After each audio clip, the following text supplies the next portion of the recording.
And we are live. What is up, kids and cubs? Welcome back on the Wolverine 114, and we are back with some more E3 2019 coverage in my horrible hair at the moment. I need a haircut bad. But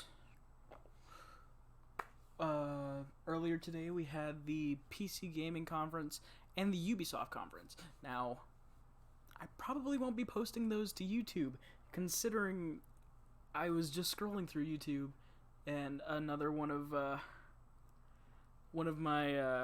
channels that I watch, Geek House. They're reactors, but they also they talk about stuff. Like they're reactors that actually put work into it, not just sit there and not do anything. They bring something to the table. And they're really awesome people. But they apparently had streamed on YouTube the Ubisoft conference, and Ubisoft hit them with a copyright warning so hard that it might actually limit them being able to stream on YouTube ever. So I'm probably not going to be posting the Ubisoft conference or the PC conference to YouTube, but just because of that would, yeah. But let's do a quick recap of everything that's happened today. We had the PC conference, which it was good. It had a couple notable things. Chivalry 2 was announced. Shenmue 3 was announced. And a lot of indie games, a lot of smaller and indie games, which, they're all right. Nothing too super hype worthy. But it was an alright stream, or it was an alright showcase. There were a few games that looked pretty interesting, but overall nothing too mind-blowingly awesome. I know Shenmue 3 was a big thing for a lot of people, but at the same time, what they did beforehand, they announced all the games that they were going to talk about beforehand. And the only surprises came is if you forgot what was listed at the beginning. They were like, so we're going to be talking about this game, this game, this game, this game, this game, this game, and this game. And then they started the conference. It's like, why would you do that? Leave it up to the surprise. Build some hype.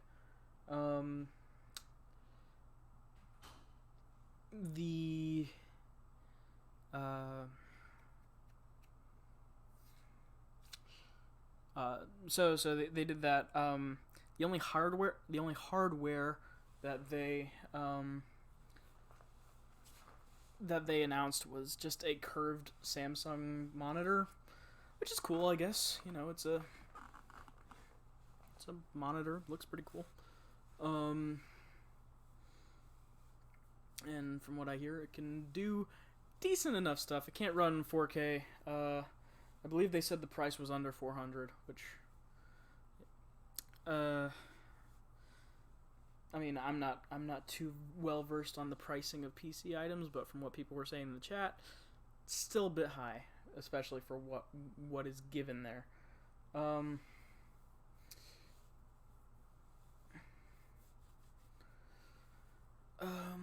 me think. Anything else in the PC conference? Maneater looked cool. That looked like it might be fun. I don't know. I think we'll have to see more of that game before we make a judgment, because at the moment it looks like it's going to be fun for a very limited time before it just kind of gets repetitive. So, but we'll see. Maybe it'll just be one of those de-stressor games where you just get to go around and destroy things. Kind of like last night on Devolver, that Carrion looks like a game like that. I think Crimson brought that up. But yeah, I'm excited to see where this one goes. But then we have Ubisoft. Ubisoft starts out strong, and even early in the video, I'm like, this is a lot better than I thought it would be. They start off with the Assassin's Creed Symphony. We get a montage of all the games, and they do a montage of the songs, the different themes from the different games, and they're all really good. And then we get... Actually, this one's still good. We get footage and gameplay of Watch Dogs 3, Watch Dogs Legion, which, like, it looks good. I hope there's more to the gameplay than just the gimmick of being able to control everybody. Like, I hope there's more to the game than that, and they're not banking everything on that. Because otherwise it's just going to be a bunch of recruitment missions, which is going to get real old real fast. And there have been plenty of Ubisoft games that have done exactly that. So we're gonna have to keep an eye on that one before we get too hyped. But for what we saw was really cool. I just hope the game's not just that. Because everything they were talking about just kind of seemed to be just that. So, we'll have to see how that turns out.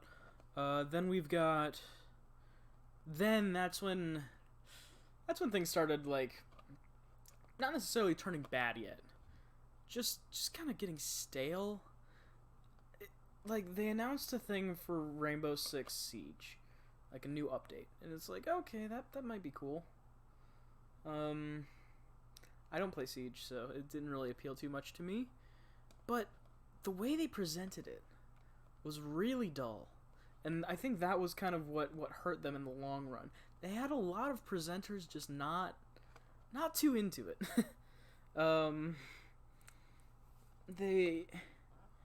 It just was not clicking. They didn't have a lot of chemistry. They didn't have a lot of energy. A couple of them did. Like one of the guys near the end, I even say in the video, like, oh, that guy has that I like the energy that guy's giving off. He seems cool. But a lot of the announcers just were not bringing it. John Bernthal was cool. He actually seemed like he was having fun. Not quite Keanu levels of fun, but still pretty fun. He seemed pretty energetic. There were a couple games that looked interesting. Rainbow Six Quarantine was one. It sounds like they're kind of doing like a Rainbow Six Left 4 Dead kind of thing. It looks like it's taken a lot from like Resident Evil, like the new Resident Evil. So that might be cool, but we don't know yet. We didn't really see a whole lot of it. We just saw the brief. Oops.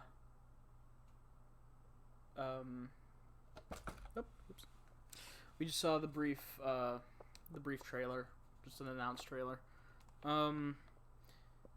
We got that Roller Champions. Looks like they're going for like a sports kind of like kind of Rocket League-esque kind of game in a way. That looked interesting. Oh, also, I will warn you. Apparently, my mic cord isn't exactly doing too great. We found that out in the last stream. So if you hear buzzing or clicking, it'll go away pretty soon. Like, it'll go away really quickly. But, yeah, it just happens occasionally. There's not really much I can do about it at the moment, so I apologize. But...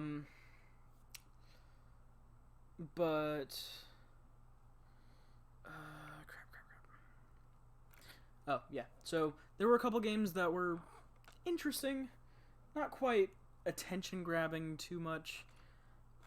And they're big games. They just really... Like, they delivered them really dull.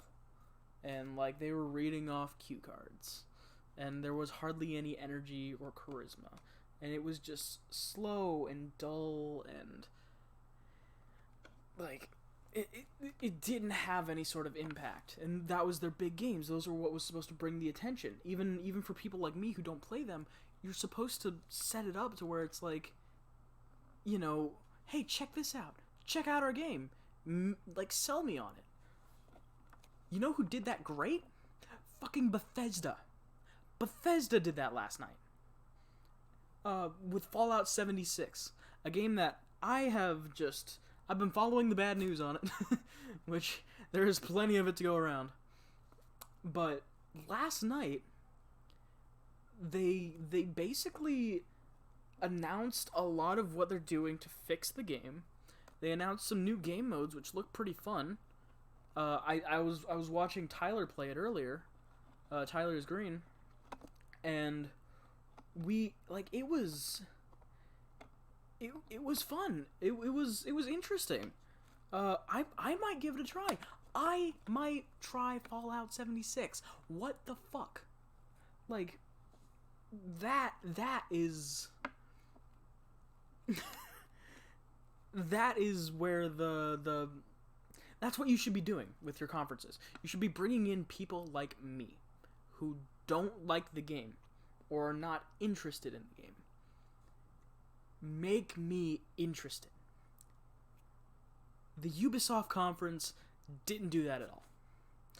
Instead, they actually made me even less interested in the game with the whole episodic thing for the Division, and just kind of, I don't know, nothing about that Siege reveal really grabbed me. It was like, new characters, and like, yeah, he's got gadgets, but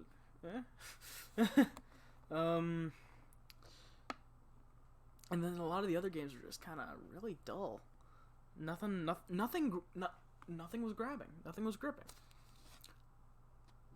And as soon as we hit that Division marker, it just kept going downhill. And, like,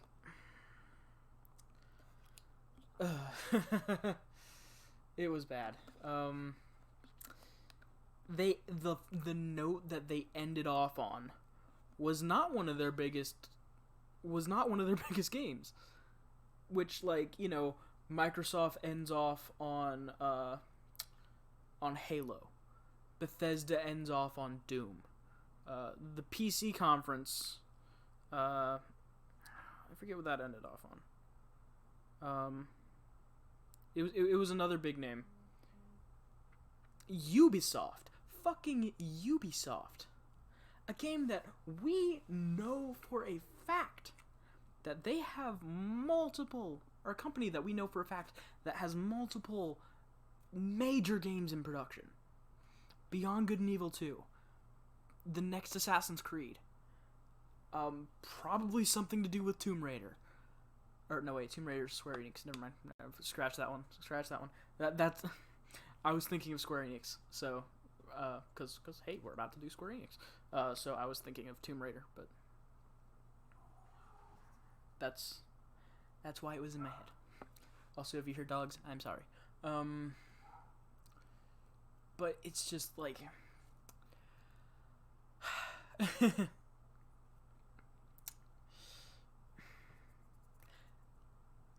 They have all of these big games in their back pocket.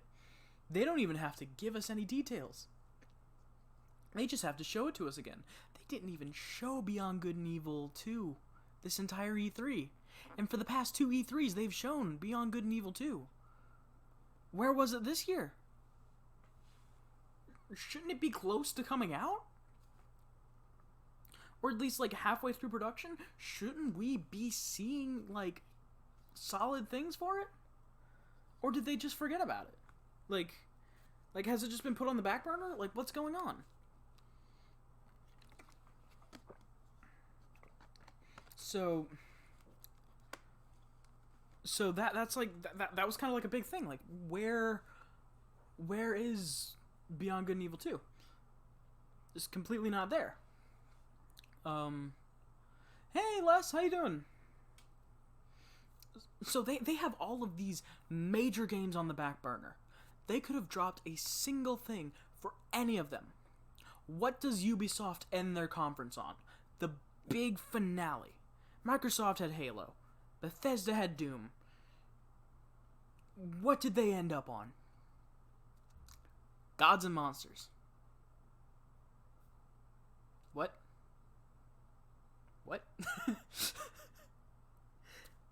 And I wanted to make sure that I wasn't the only one that felt this. and I wasn't like influencing the chat in any way, because I was very much just like, what the hell, and then everyone in chat was also like, what the hell, and I went back and I watched someone else's reaction who they just posted it not too long ago, Tom Fox, and it cuts to the as soon as it cut to the Rainbow Six event, Tom's just like, okay, 1 second, I'm recovering from whiplash. And it's like, yeah, okay, it wasn't just me. Like, that did not feel like the end of the conference. That felt like something you would throw into the middle of the conference. That was not a finishing note. And it just, it was sad. It was,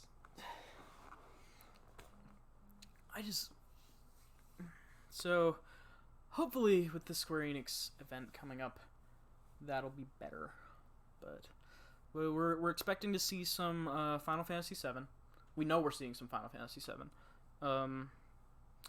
Square Enix has actually reserved some booths at E3 for gameplay. Yeah, like honestly, Final Fantasy VII is gonna save the entire if the rest of it is horrible, Final Fantasy VII will save it. Like, excuse me, I threw down dinner before coming and setting this up. Yeah, there's no way they can have a bad conference. So we're probably gonna see some we are gonna see some Final Fantasy VII. Like I was saying, they've reserved booths at E3, which means that we might have a playable demo at E3 for Final Fantasy VII. So that might be a thing. We'll see. And we might see some Tomb Raider. It's been what, about a year since the last game came out, I think. Shadow of the Tomb Raider. Wouldn't surprise me if they've already got something new lined up for that.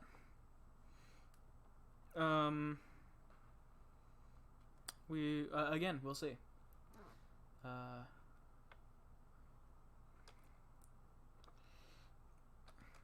Trying to think what else Square's done. Probably some more RPGs, like just some, they've got their RPG market pretty much cornered. I think the Smash reveal will be the Smash DLC reveal will probably be in the Nintendo Direct. Most likely. Unless they want to swerve us all and have another Square character, which I doubt they would, considering, we've already got Cloud. I doubt they would add another Square character into there, but or I don't know. It'd be cool to get some Super Mario RPG Legend of the Seven Stars, or at least some character from there. But that's just my own wishful thinking. That's nothing to go off of there. It's just me. But yeah, main thing is Final Fantasy VII. We got 8 minutes till the conference. Hey Les, how's Resident Evil 2 going for you?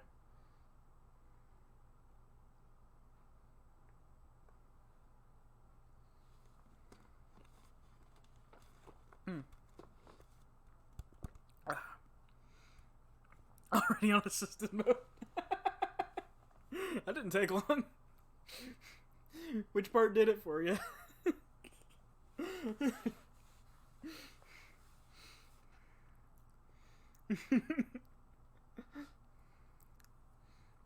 Oh my god.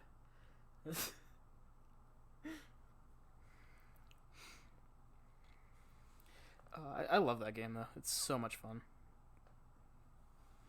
I haven't played a shooting game in a long damn time, so I had to have auto aim. Okay, fair enough. Yeah, I play a lot of shooters, so I was just already like acclimated to that. But if you're not used to it, that'll definitely do that to you. Oh my god, my hair is just the worst thing right now, but oh well. I die about 6 times in the police station right after the one dude saves me. Ooh.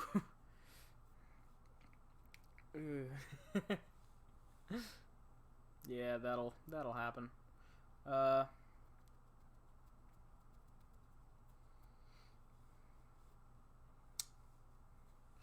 do a replay without auto aim after I relearn how to play a shooting game. Yeah, you could probably start that on probably the Claire run. Or I think there's a way to turn the system mode off, so maybe after you get used to it, you could probably turn that off again. But actually, not even using my gun a lot, just using my knife to save ammo. That's actually a pretty good strategy. A lot of people take that strategy, just to conserve ammo, because you definitely want to conserve ammo. Once you change it, it can't be changed back. Oh, okay. So probably just on your next run through, probably the Claire B side. That'll probably work for you. Let's see. They're showing Borderlands 3 at the moment, showing some footage of being in the mech suit, but it's the Twitch at E3 thing. 6 minutes till 5 minutes till Square Enix, which I'm excited for. Hopefully Square Enix can save today, because the PC conference was okay. It just didn't have much going for it in terms of gameplay or just big games. Vermintide 2 was cool. Getting to see that they're adding a PvP mode to Vermintide 2 where you can play as the rats. That was pretty solid. Chivalry 2 looks good.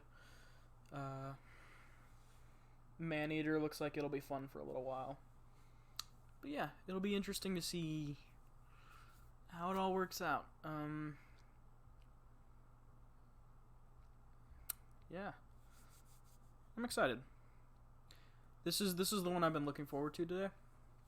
I wasn't even really looking forward to Ubisoft too much, but I didn't have any like expectations going in, so I feel like I went in with a pretty open mind and came out kind of kind of adverse to things. I don't expect a whole lot out of this Square conference other than Final Fantasy VII, which they've got to. Just like I watched the trailer that they released, I think either yesterday or 2 days ago. It's all right. It didn't really show much. It's still more of just the very beginning of the game. Got some more voice clips of the Avalanche members from the beginning of the game.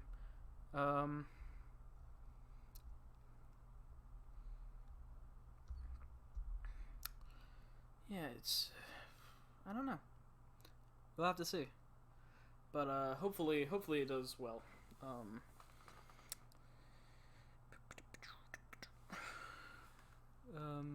And then tomorrow's Nintendo, which all we know about Nintendo so far is that Sakurai teased that there's going to be some, or at least all that I know about Nintendo so far is that Sakurai teased that there's going to be some DLC for Smash. I don't think Nintendo got leaked like it did last year, so we should be in for some surprises. We might see more Link's Awakening. That'll be cool. Might see what else is coming, like big coming to the Switch. Probably some more Pokemon. Some more, because although we might not want to, or we might not. I read the all I want to see is Final Fantasy VII. Yeah, I'm in the same boat, but I'm open to anything else cool that might happen. Yeah, like Tomb Raider. We might get some Tomb Raider. Who knows? But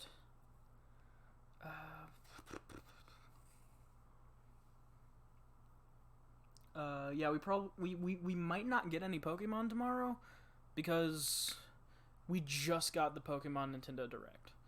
So, which they just dropped a whole lot of information. I doubt we're gonna see a whole lot tomorrow. I didn't like Tomb Raider. Wasn't my type of game, if that makes any sense. Well, yeah, I mean, you said you don't really play shooters too much, so that makes sense. And it's pretty heavy on the shooting and crafting and such. I was more of a fan of just the storyline. I loved the storyline of the first game. I liked the story and the tone. I played the hell out of the first game. The second game, I beat the story, and it just didn't really grab me like the first game did.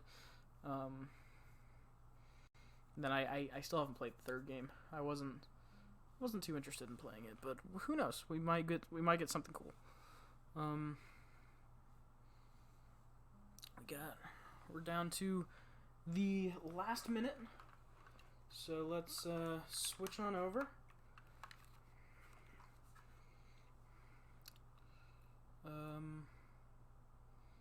Let's see, is there a countdown?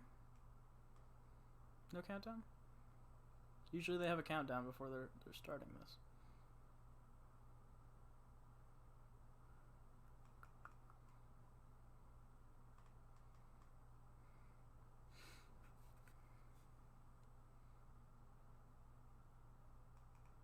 Oh, did they push it back? Oh, they pushed it back. Are you kidding me? Oh, they pushed it back. Hold on, let me bring this up for you guys to see. See, down here, it shows 5:30 p.m. Square Enix press conference.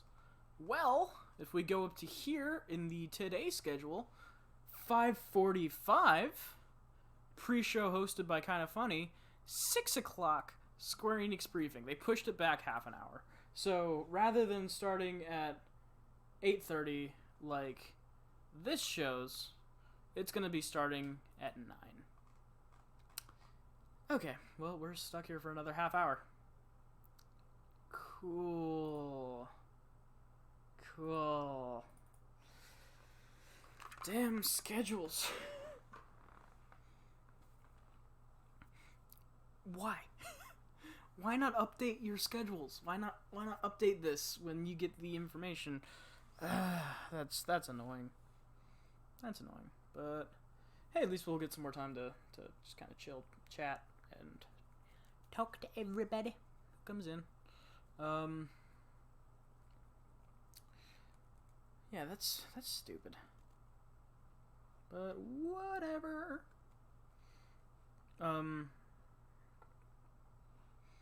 Oh yeah, the Masquerade Bloodlines. That was another thing that they showed at the PC conference. I forgot because it was so early on, but they showed Vampire the Masquerade Bloodlines 2, which that looks pretty good. That's a big reveal. Yeah, at least it wasn't canceled. All right, it just got pushed back in half an hour, so we don't gotta wait for all too long. But if you guys want, I can still keep you guys entertained. Want to show the new Ori trailer? Sure. Yeah. Let me pull it up for you. We can go over some of the old, or not some of the old, but some of the stuff that was announced yesterday that people didn't really get a chance to look at.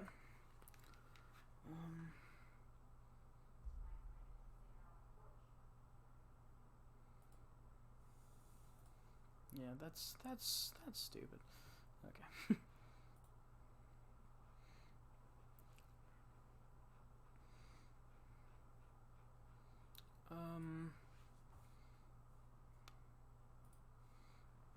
Let's see here.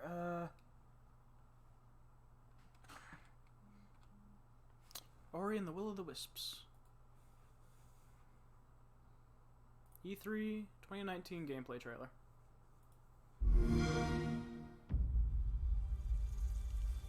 I am so excited for this. Another guy you watched said it was at 9, so I don't know what's going on.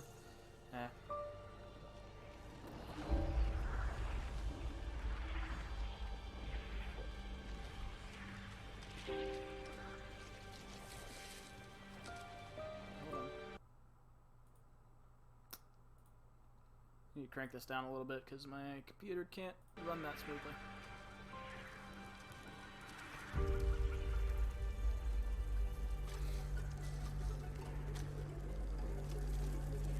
Spiders.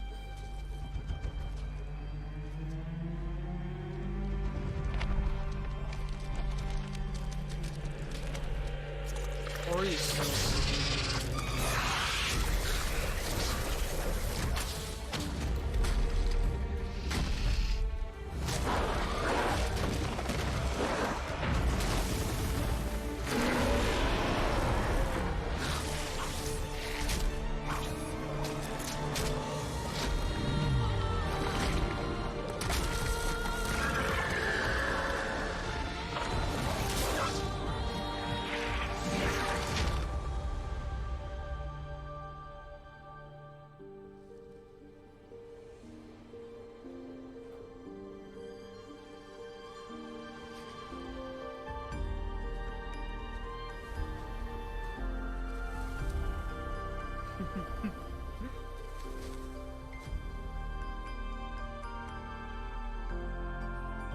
February 11th, 2020. I just wanted to point out, I'll mute it and I'll go back to the beginning. I want to point out a couple things as we go through here. How can anything be that fucking cute? What, Ori or just the game in general? Or the owl? Because the owl is so fucking adorable. The little baby owl. Ori and the owl, all of it. Yeah. So this is interesting. I'm assuming that this is kind of... Like, for one, the boss battles. The bosses are a lot bigger, and we're actually going to be able to fight these things, rather than just running away. I'm assuming... Like, look how massive that is. Big wolf. Big sandworm. I'm guessing, like, basically, remember how the first game was, like, you have to go to each of the element temples and activate the elements again? But yeah, Ori is tiny, but, like, look at that. You're, like, an inch compared to that. Like, look how big this thing is.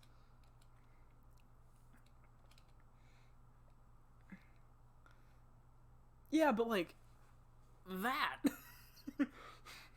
Like, the owl from the first game, I can't remember the name of him. Hey, what's up, Blood God?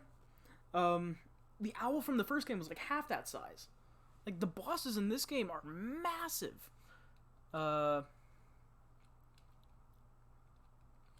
So yeah, it looks like probably the goal of this one will be to get to whatever the bosses are guarding. No, I went to YouTube just to show Les the Ori trailer because she wanted to see it. You know, it's my fault, so I'll take no shoutouts tonight. This is cool. New ability. The ability to basically lasso a grapple point and just, like, yank yourself over. That is pretty cool. And then there's this thing which you can interact with. I don't know if it's I don't know if that's, like, gonna be a constant thing or if this is just a one-time thing, but you just smack them in the face with fire. And then we want to skip ahead a little bit here. This owl is literally the most adorable thing ever. Or rewriting the owl is just, oh my god. Barking up the wrong tree. Woof, woof. Oh my god. But yeah, so that's that. Anything else you guys want to see while we're waiting? Because we got 20 minutes to kill. I got to find a pattern to make them. Hope you're oh, see, now I have to hide myself from all these nurses. I had to find a pattern to make them. Make what? Hope you're proud.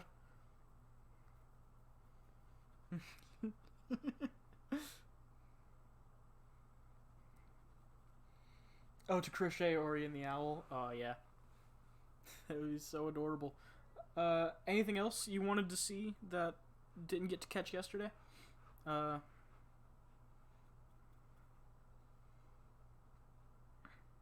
to buy a plushie, it's like $150. Yeah.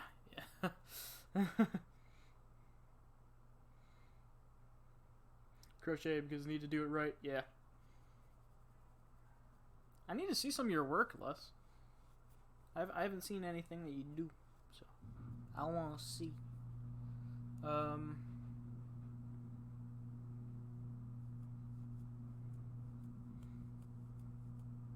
Nope, I haven't seen any of them.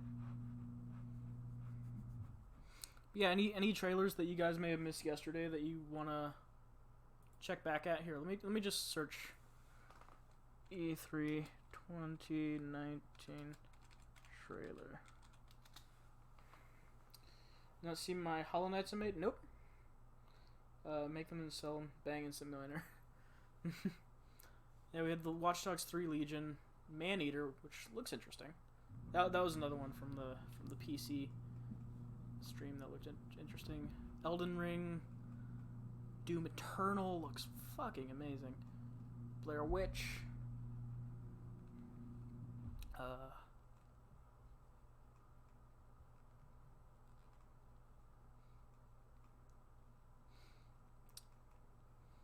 Keanu Reeves. Which channel? What do you mean, which channel? Like in my Discord?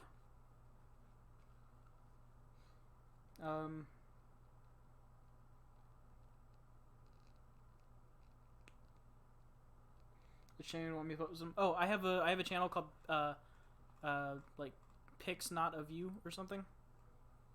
Yeah.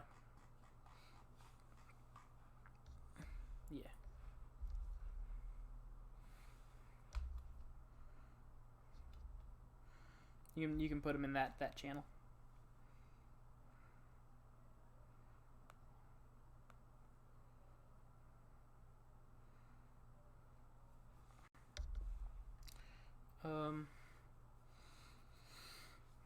Yeah, anything you guys want to see while we wait? Because we got some time to kill. Halo Infinite. Cyberpunk with Keanu Reeves. The Gods and Monsters world premiere. The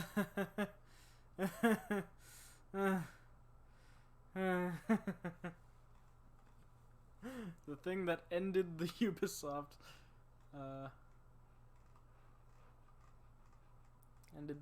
stream or Ubisoft conference. That was sad.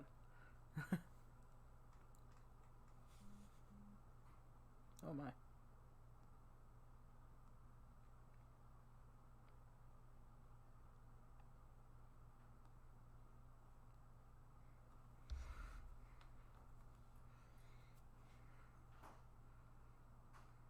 One second.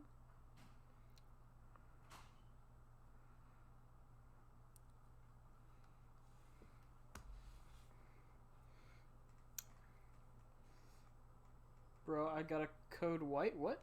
What's a code white? Or BRB, I got a code white.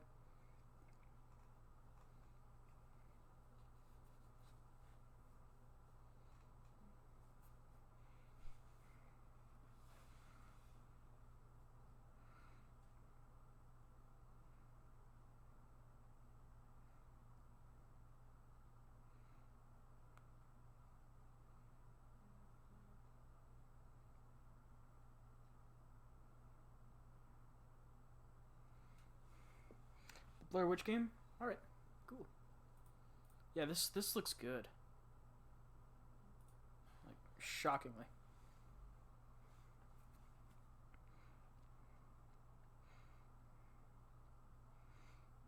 Oh, wait.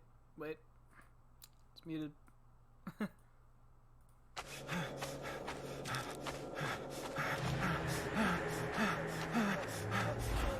Oh, shit.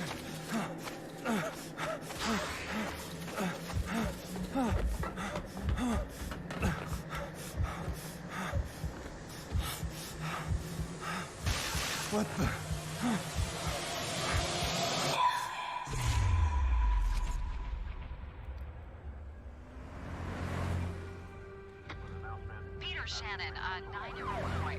on Saturday.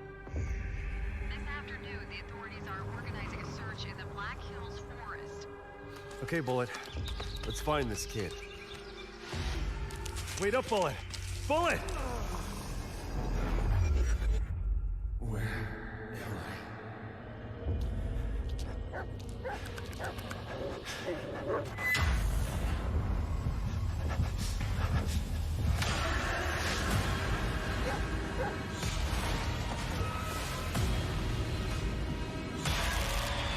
Okay, yeah, the schedule for Twitch said 5:30 Pacific time, which would be 8:30 my time. But then when they're actually doing it, it says 9. It doesn't make sense. But yeah, we got 15 minutes left, so.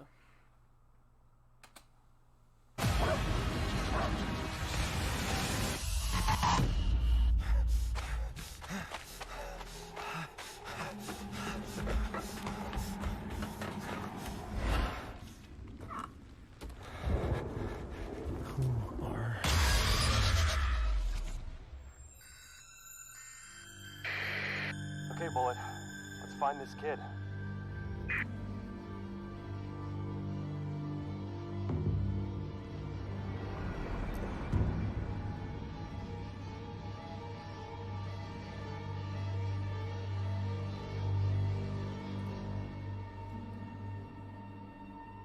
Yeah, I'm definitely playing this when it comes out. Yes. All of the yes. That looks like a terrifying game in the vein of Outlast, which I'm completely down for. Yeah, see when I go now it's not showing it, but on the right it was over, or on the left it was showing the schedule, and it said 9 o'clock over here, even though it says down here it says 5:30, which would be 8:30 my time. No idea. Also, holy shit, Les, those are adorable. How did you do that?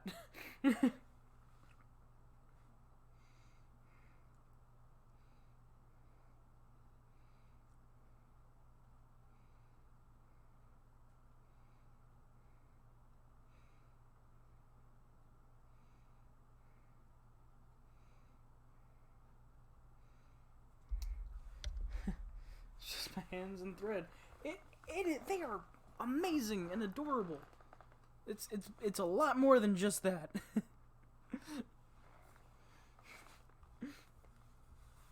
I should do a craft stream and show I make. Yeah, that would be awesome.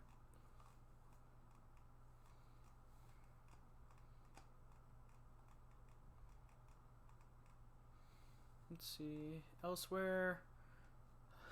The Lego Forza crossover. Fall Guys, that was the thing from Devolver last night. Where it's basically a battle royale, but like an obstacle course battle royale, which looks interesting.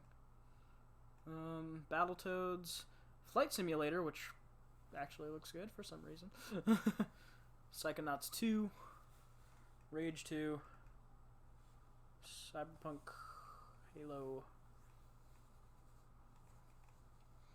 Jedi Fallen Order, Skywalker Saga. What is Battletoads? Okay, so originally it was a game from the 90s that was in arcades, and then it came to consoles. Oh,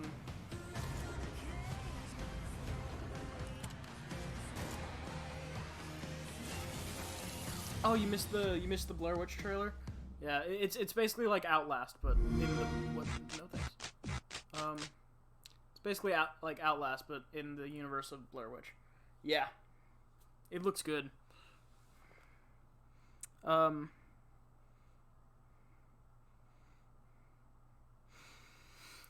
so basically, Battletoads was originally a game from the 90s.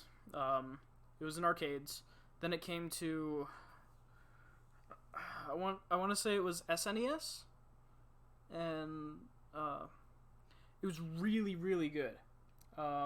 but it was really, really hard. And it kind of became known for how difficult it was. They then released an arcade version, an arcade version on consoles, which was easier, but it was still Battletoads. I gotta get my t-shirts and have my friend sew my booby shirts. I'm sending you one. You don't have to. So now, for the first time in over 20 years, here comes the Battletoads.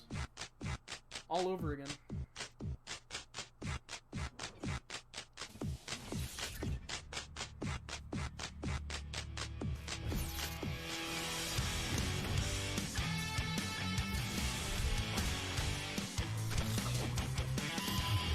It's 3 shape-shifting frogs that fight aliens.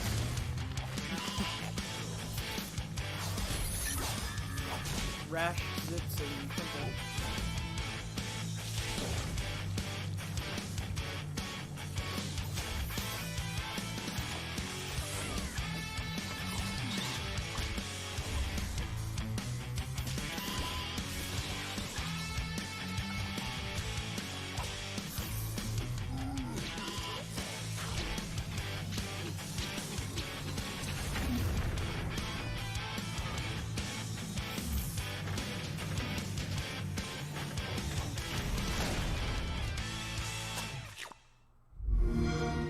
What MMO Play it stood with for, Xbox so I asked Game Pass. Mr. J what it meant. He told me, and then I said, "Oh, I thought it meant massive manhandling orgy." That's amazing.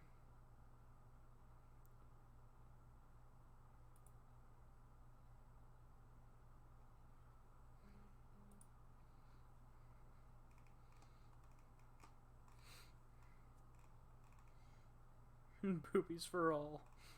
Nice. Oh, Kingdom Hearts 3 DLC trailer came out yesterday? Huh. You know what? I actually want to watch this. I'm interested.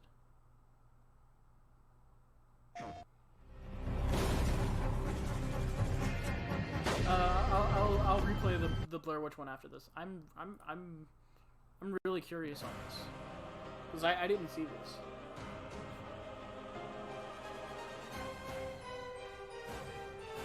Actually, they're gonna show this at the Square Enix conference.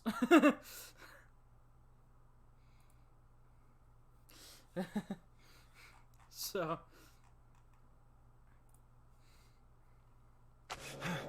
Alright, here's the Blair Witch. Oh, shit. If it's not at the conference, I'll watch it afterwards.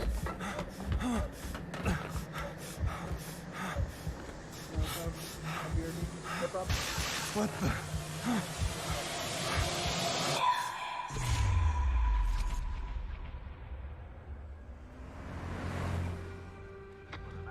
Peter Shannon, a 9-year-old boy, went missing on Saturday.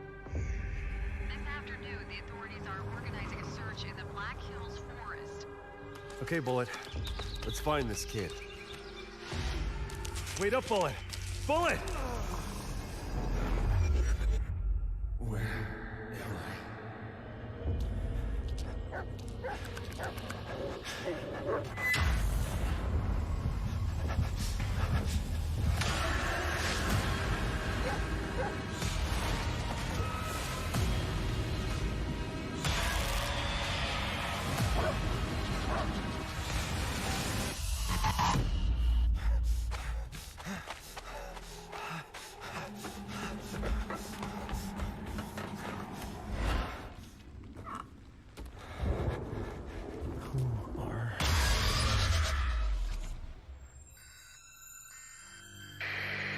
Okay, Bullet.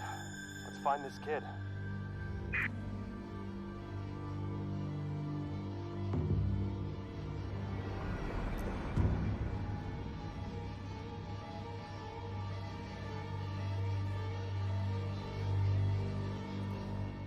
So yeah, Blair Witch.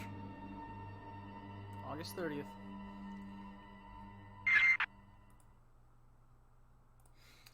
Yeah, it actually looks really good. It gives like really heavy Outlast vibes, which I am completely down for. I'm just gonna go back to this. Like I'm definitely gonna be playing that.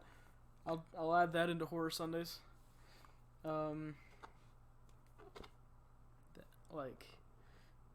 That's cool. Seems to be a lot of camera sway though. Well, I don't think we saw any actual gameplay. I think that was all just like cinematic stuff. So, or like cinematic versions of what the actual gameplay is going to be like. I would assume it would play kind of like Outlast 2, where like you're just going through. You can bring up the camcorder if you'd like. Just kind of going around like that. Yeah, definitely reminds you of Outlast. Yeah, it's. Oh, that I'm excited for that one. I think that one's gonna be really really cool, really fun.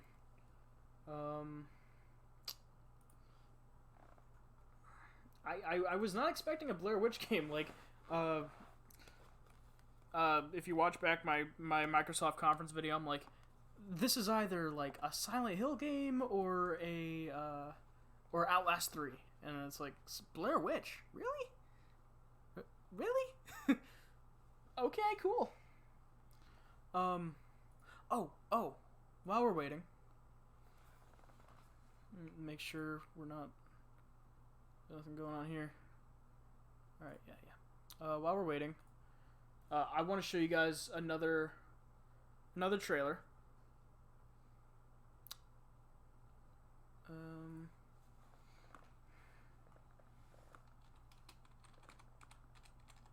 Because this one looks really good too.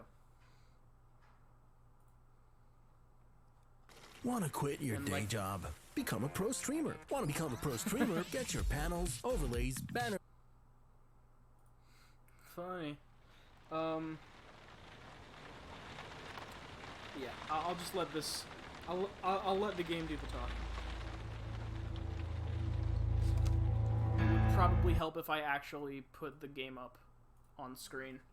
Boop.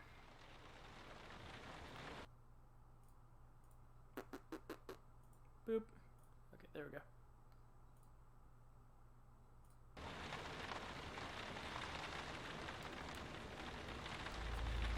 Thanks for that.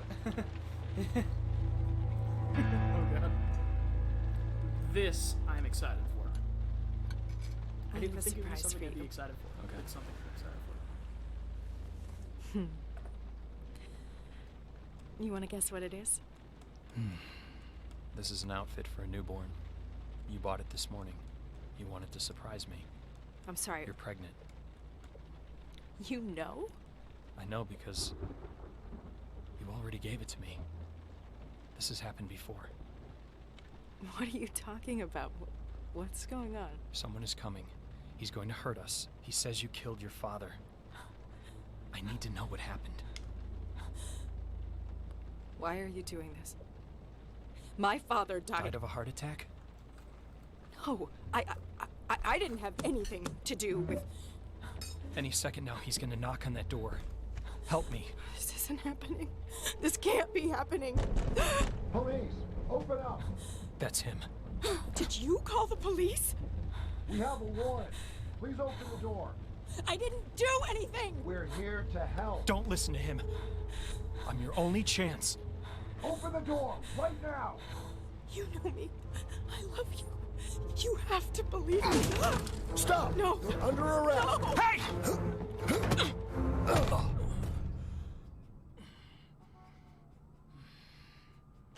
You're home.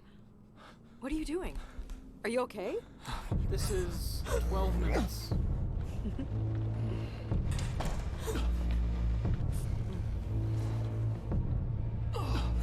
Something that was announced yesterday. Hey, Pooperstein.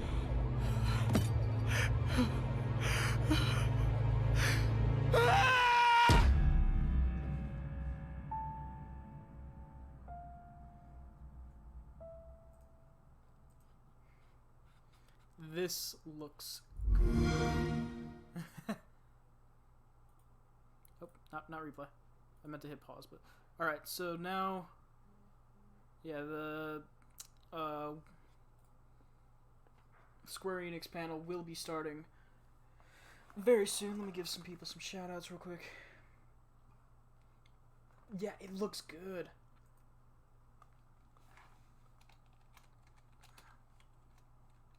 What? Oh. Oops, I was typing using the wrong keyboard. Okay, yeah. Let's get all the shoutouts. Thank you. I can't reach it. Yeah, here we go.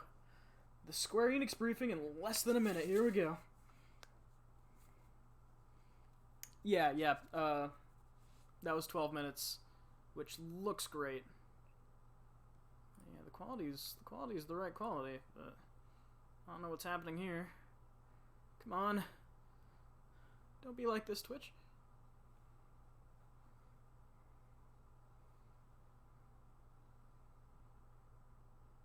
Of things happening in this crowd. If you're a fan of Sinister Things and you like us, please click that follow button.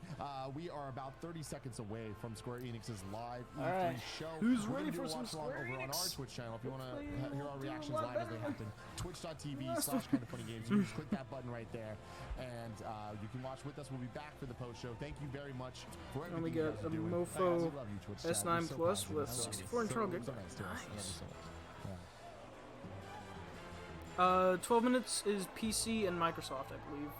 At least that. It might be more, because it was just announced at the Microsoft conference. All right, here we go.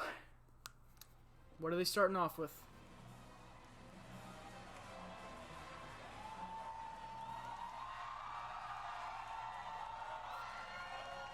Maybe again another situation. All right. Oh! They're starting with Final Fantasy VII!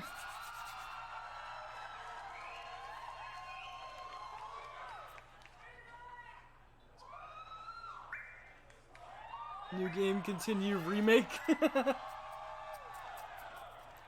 cut to the damn screen.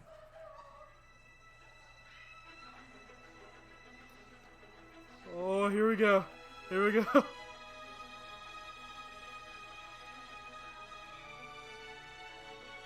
Hey, Aerith.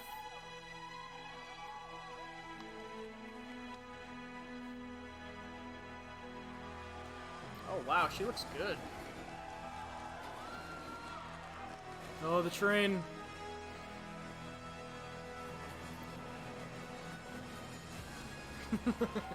Cloud being extra as fuck.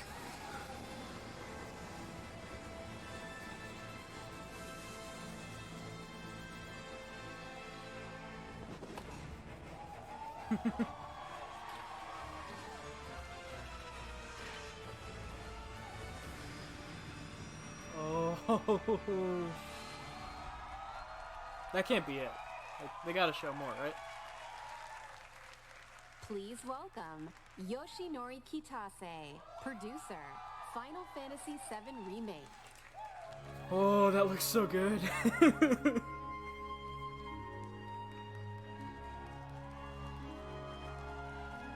Oh, the music. Oh, the microphone. There it is. Oh, that looks so good. I'm very happy to be able to introduce this long-beloved title once again. After 22 years, the familiar characters we love have returned while becoming more beautiful and captivating than ever before. Let's try this game as long as it's not turn-based. Yeah, I don't think it is. I think they moved away from turn-based combat. Not that the original was very turn-based anyway, but... To our longtime fans, we thank you for your support and patience over these years. Mash actions. And we look forward to embarking on this journey together. FF7 をリメイクするにあたってファイナルファンタジー7の世界観やキャラクターたちをより深く今回は描いております。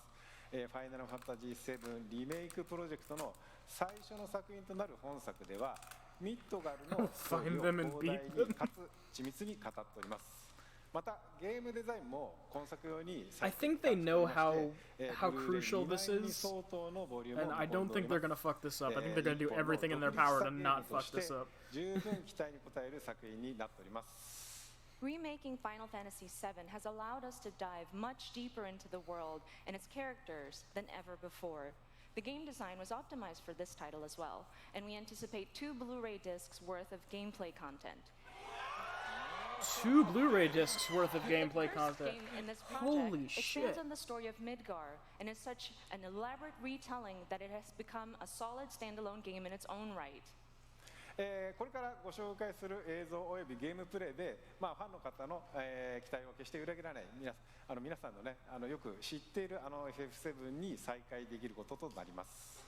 Through the content we are about to unveil today, and through all that we have yet to unveil, we will not disappoint your expectations. That's a bold claim there. That's a Your bold reunion claim. with the Final Fantasy VII you know is near. それと同時にですね、当時を知らないゲームファンの方は、全く新しいね、ファイナルファンタジーと出会うことになります。 To newcomers who never played the original, we present to you a completely new Final Fantasy and a perfect starting point to explore the world of Final Fantasy VII. Please welcome Neil Pabone, Senior Manager, Product Marketing, Square Enix.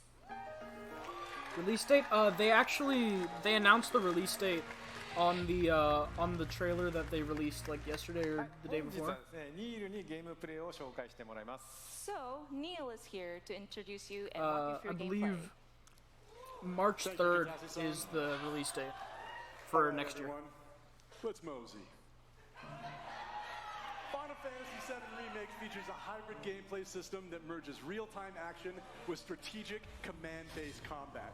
For starters, each press of the square we get button gameplay. is a swing of Cloud's Buster Sword. Cloud attacks, dodges, and blocks all in real time. His standard attacks do some damage, but they barely scratch the surface of Cloud's true potential. Succeeding on the battlefield requires much more than just hacking and slashing. Cloud needs to be tactical. He needs ATB. 2 ATB bars are displayed in the lower right. These fill up slowly over time. That but is fill big much sword, yeah. faster as Cloud lands. Oh, the standard Shinra building. attacks.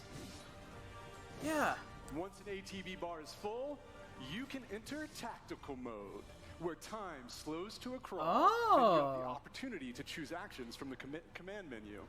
Katase-san, I've had the pleasure of seeing quite a bit of the game, but tactical mode never gets old for me. I could just sit here all day long and watch this beautiful slow motion action. That's cool. So yeah, the combat's a lot like Final Fantasy 15, which makes I sense. think the audience would like to see more. Isn't that right, everyone? Fair enough. Good point. Good point. Yeah? Well, once in tactical mode, you can choose to perform various abilities, such as Cloud's Braver attack. Using an item in battle will deplete an ATB charge, and if Cloud has the right materia equipped and enough MP, he can use ATB charges to cast spells. Of course, this being a remake, we're sure to see some familiar faces. Barrett. Use of his iconic gun arm, Barrett is able to target enemies at a distance. Barrett's standard attacks generate ATB charges similar to Cloud, but his abilities are entirely different. Switching between characters in combat is done with a single button press, which makes rotating through party members a snap. Speaking of other party members, Katase-san, when are we going to see Tifa in action? Tifa? Are we seeing Tifa? Maybe soon. All right. Oh, he's gonna tease us like that? Oh, Oh, damn. directly, but it's up to you to choose how and when ATB charges are used. You can maximize your effectiveness by switching between characters or issuing commands to characters with full ATB bars. Every enemy has a focus gauge that fills up as you do damage. When the gauge is full, the enemy becomes staggered, and you'll deal bonus damage. Okay. Tactical mode evokes the command selections from the original Final Fantasy VII and allows players to enjoy battle while taking the time to think strategically. Cool. So it's like a mix between like the old school combat and the new combat. Shortcuts for immediate execution. Shortcuts make combat extremely dynamic, but the choice of using them is entirely up to you. Right, Katase-san? そうですね、プレイスタイルに合わせて楽しめるゲームになっておりますので、ぜひご期待ください。That's right. The game has been made so that you can choose how to play. I hope players get excited about this. That's cool. Well, that's a brief introduction to Game combat phones at in 1%. Final Oh, no Fantasy problem. VII Charge that Remake, up. And we look forward to showing you a whole lot more in the coming months. For now, let's see how Cloud and Barrett do against a more formidable foe. Oh, are they gonna show a boss?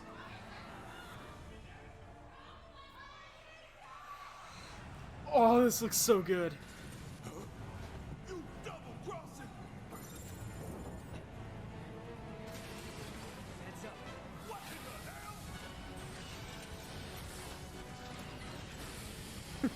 What in the hell? What in the hell? It's got reinforced armor plating, but the internals can be overloaded. Lightning magic. No other option, huh? Shit. Should I be worried? Attack when the tail is up or down? I can't remember. It's on you. Guess it's my Yeah. Oh, this is awesome.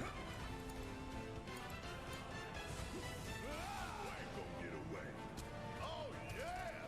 Time for some hardcore payback! Yeah, I can handle this game on the computer. A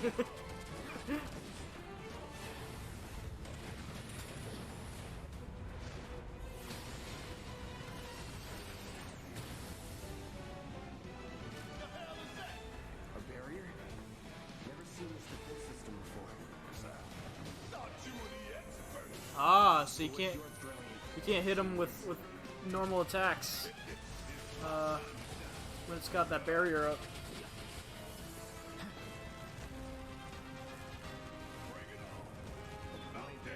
Oh, down, like tails down, yeah.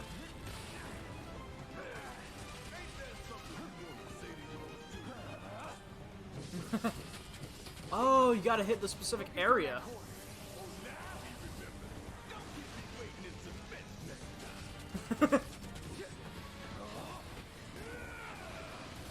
Can I Siege on my computer? I guess this one I can. Yeah. Take them down. Must be expensive. It's probably gonna be normal price.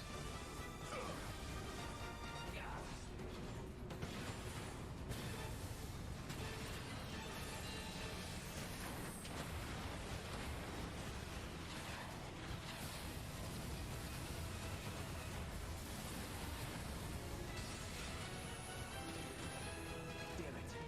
Need to heal up soon. Watch the tail. Holy You don't wanna shit. get hit by that laser. What do we do? Don't get hit. Take cover behind that I debris. paid $200 for this game. Hit his asshole. I hope the devs listen to the community. They seem to be so far.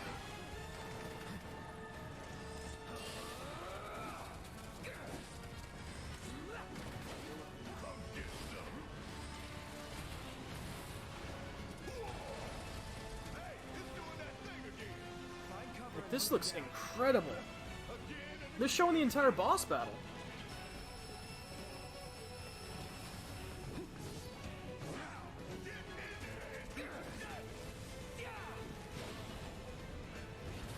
And I like how the combat's a mix between like the new Final Fantasy 15 style and the old school like Final Fantasy 7 style.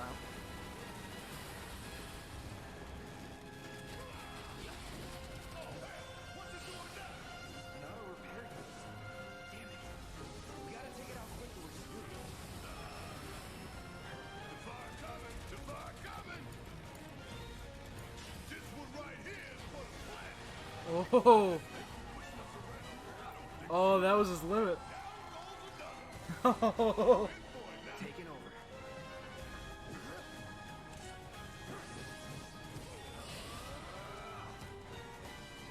Going in. Cross slash. Oh.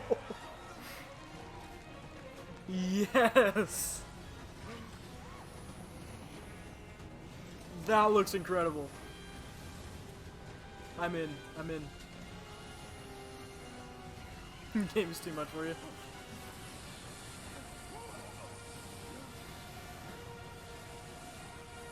Oh god.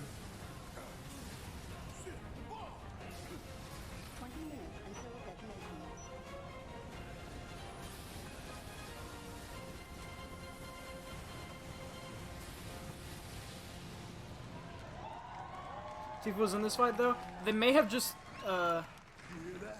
Damn thing showed you how it's done. they may have cut away from her or taken her out of the area to reveal her in a bit.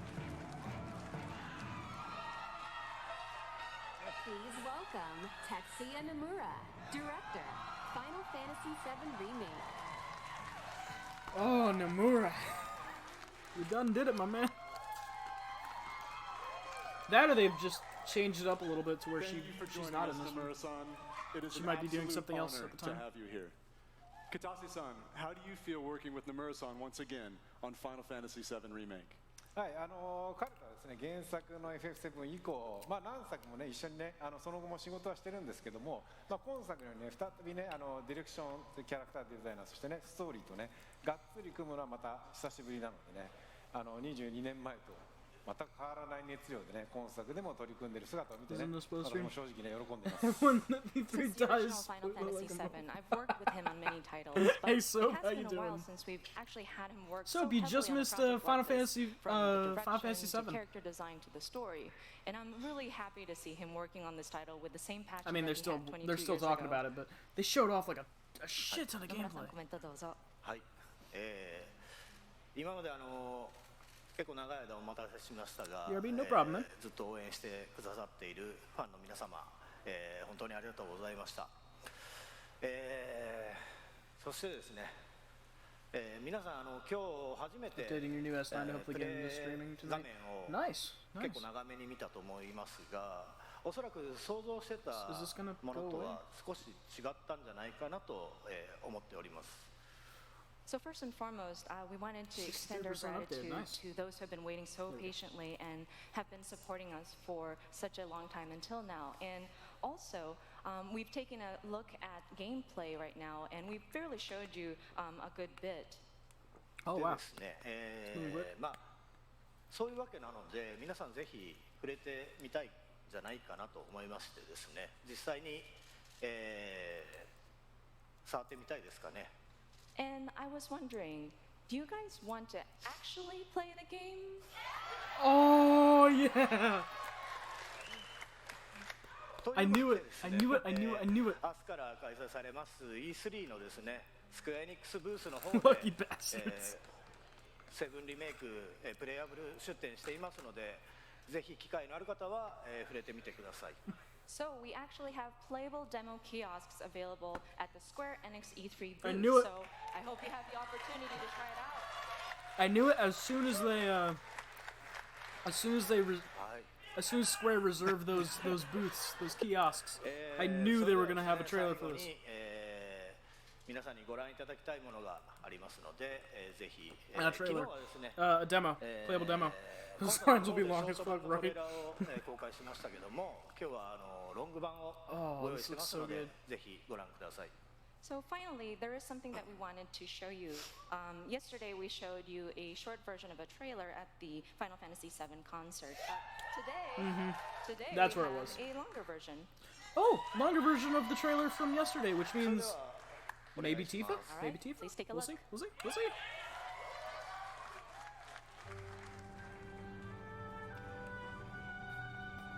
Oh, the music sounds so good.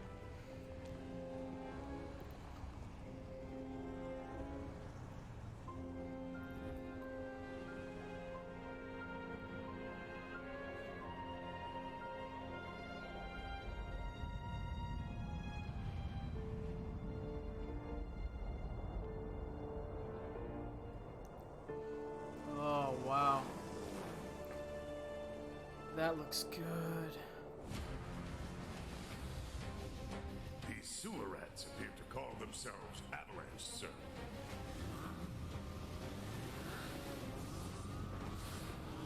Oh, that's, For saving my life. Jesse? Was that her name?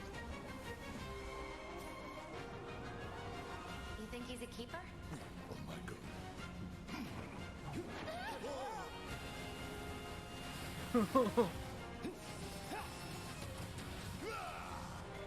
Y'all gotta look at the bigger picture here. Nothing worth fighting for was ever won without sacrifice. Help me!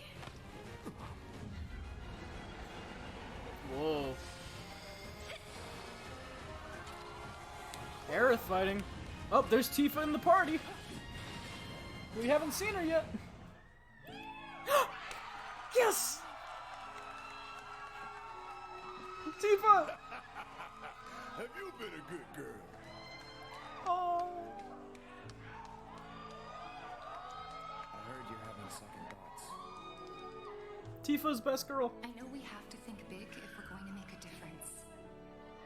But not like this. I feel trapped.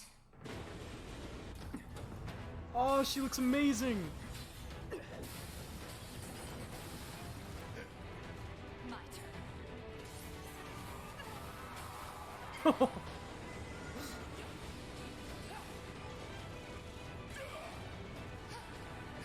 Yeah. Oh, I'm definitely maining her. I'm playing as her every chance I get because I love brawler characters. Like, I'll play so many brawler characters.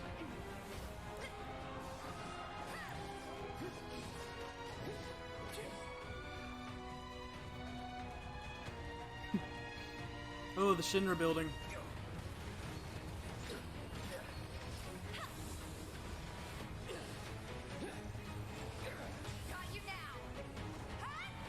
Oh, her limit! Yeah!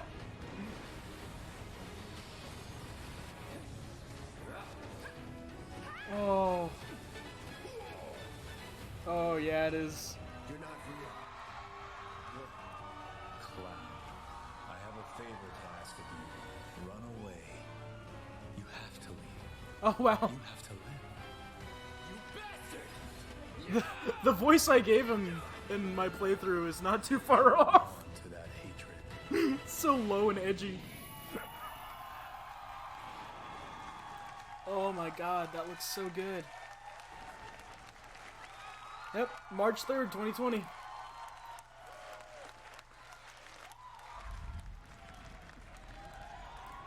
Bonus summon materia DLC. Whoa!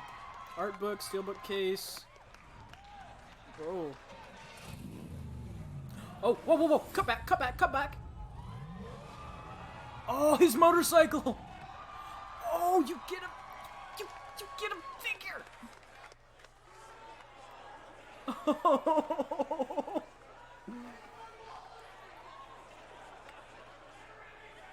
There's more? There's more? What's next? Oh.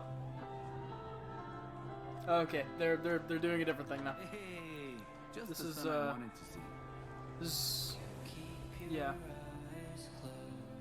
I know. So I guess that with you guys in Seattle. that's Final Fantasy VII. At least everything we're getting so far. Oh my god.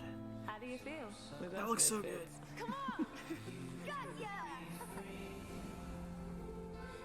Our latest emotional Ready when journey. you are, young master. Oh my god, this is so exciting. Oh my gosh. I love the setting. It's so Oh my beautiful. god, it looks so good. Time Are to these hit games the old? road. I've never played them. I don't know. I know the story of the first one. They're more emotional than anything. I want to see what his power can do. Come on, Daniel. You got this. Starting to be able to control his powers.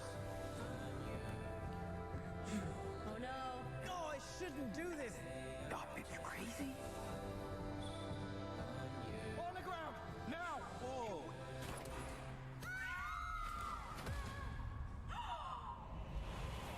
Oh my god. I miss Dad. I'm so sorry, Daniel. Yeah, it's about like I'm it's these really emotional glad I got to journeys meet about you. It's the people same who for have me. superpowers, basically. Bro hug. What a nice dude, man. But like horrible, horrible things happen to them. It's the puppy. The puppy. We got a puppy. It's like imagine the indie folk version of what's that movie? Do it, Daniel. Now. With Dane DeHaan, Oh, this is gonna be the cliffhanger. where they have powers. God damn it. Stop, Daniel. I Forget the said movie. stop. Don't worry. That was so intense. It's my power, not yours. What the? No, that's the ending, isn't it? This game is awesome.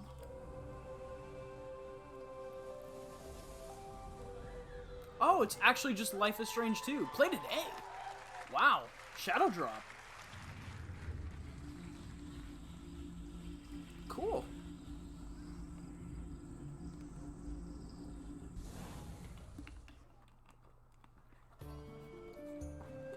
From ages long ago, miasma has blanketed the world. Is that Spore? Crystals keep the deadly miasma in check, but the crystal's power No. is not eternal. What is this? These are the chronicles of brave young adventurers who journey to protect their home. People are excited, but I don't know what this These is. are the Crystal Chronicles. Crystal Chronicles? If we had no crystals, miasma would consume us all, correct? It's like an old game. Never did I imagine that it could be so bright. In online multiplayer mode, caravan with friends wherever they may be. Keep the adventure close at hand. The journey now unfolds on smartphones. Oh my god, I'm still like... Final Fantasy Crystal Chronicles Remastered Edition. I play both of those games? This winter, embark Oh, it's on Final a new Fantasy. journey once more.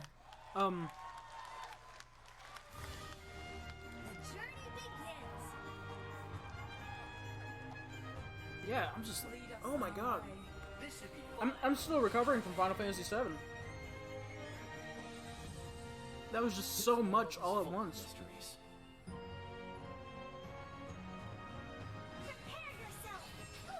I will not lose to you. I heard this game is great, but I don't have a Switch, so I can't play it. The true lesson begins. The hunt is on.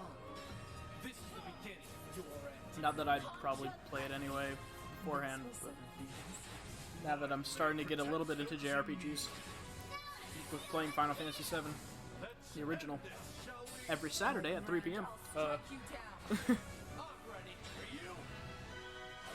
This is our chance. Octopath Traveler.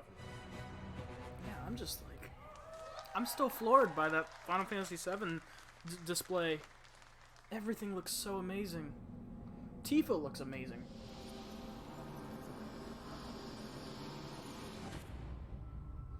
What would you sacrifice for power?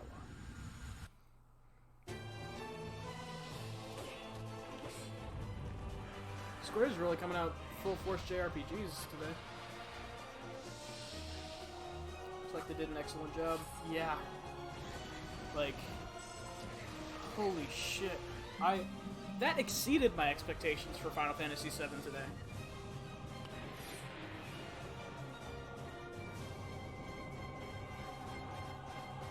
Last Remnant. Although I kind of wish that they would have saved that for the end, just to kind of go out on a huge another shadow drop. Wow. Square's just been sitting on these titles.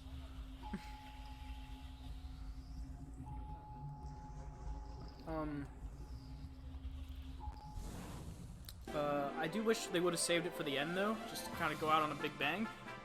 But we don't know what's going to be at the end, so... It's better! It's the Who one, knows? the only, the builder's builder of the game! It's Dragon Quest Builders 2! Huh. I heard good things about this.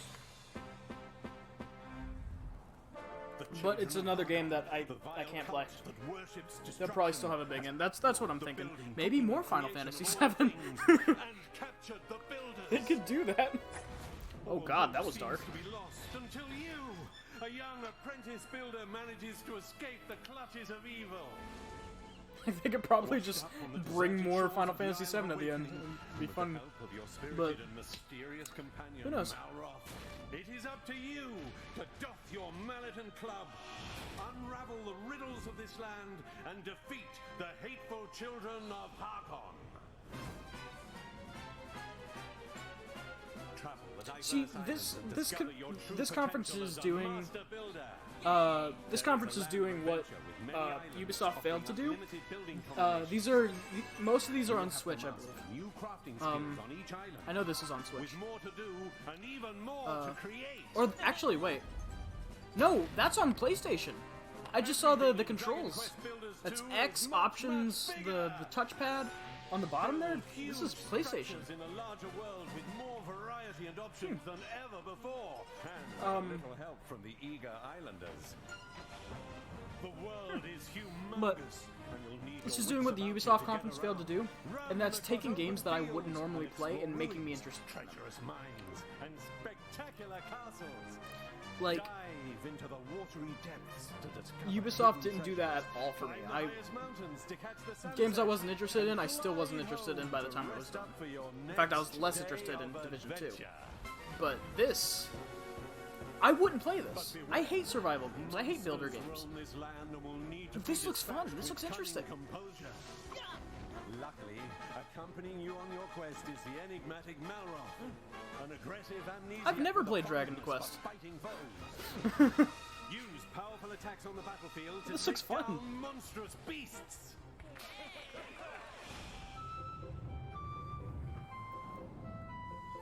Work together with your villagers to till soil, plant seeds, and raise a multitude of crops. Be sure to customize the way you build your fields to support the kind of crops you're growing. Harvest anything from the humble cabbage and wheat to tantalizingly tasty tomatoes. Tantalizingly tasty tomatoes. Big projects require big help. You and 3 friends can team up online to build anything you can imagine. Aw, Let your that's adorable. creativity run wild. Wow. The only limit is your imagination. So call on your friends and build your fate together. This looks cool. The road you build is paved with peril, young builder. Only you can defeat the children of Hargon.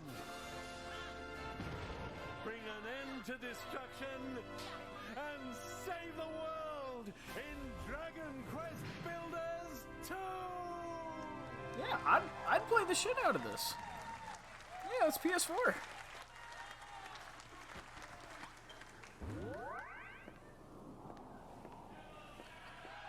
Playable demo.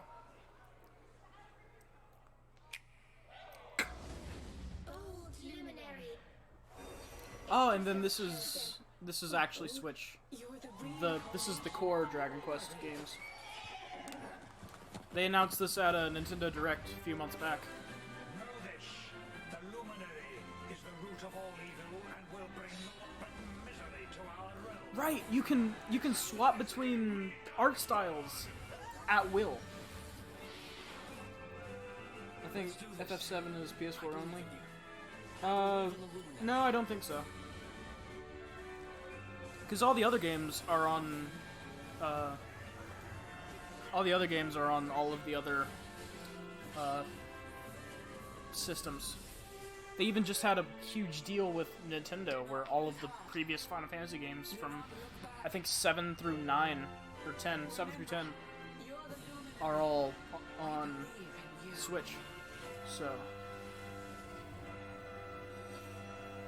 that's just a mouthful. Dragon Quest XI Echoes of an Elusive Age Definitive Edition S.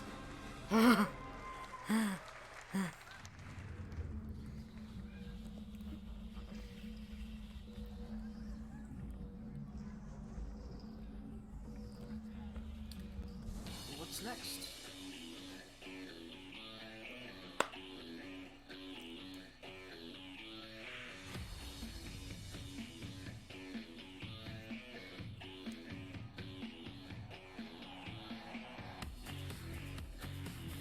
What is this? Turing test. I heard good things about that one.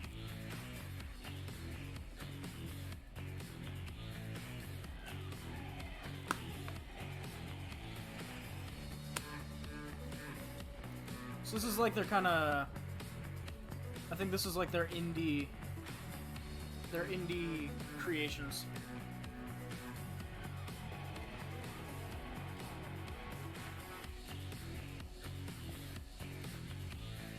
They only have pre-orders for PS4. Ooh.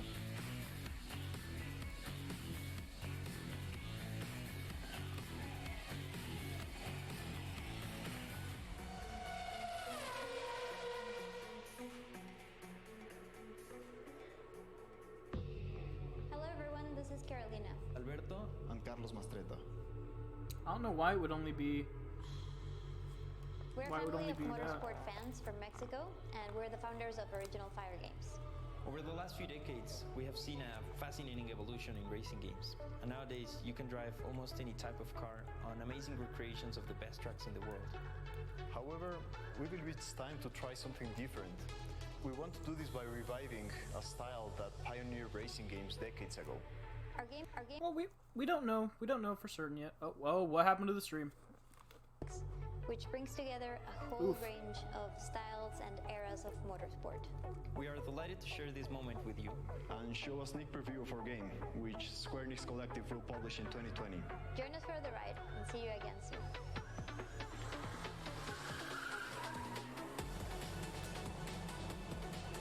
You can pre-order on mine already. It's $60.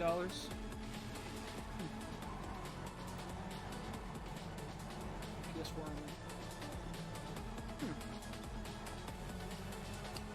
Well, I guess it's time to get a PS4, huh? I know you were talking about doing it earlier.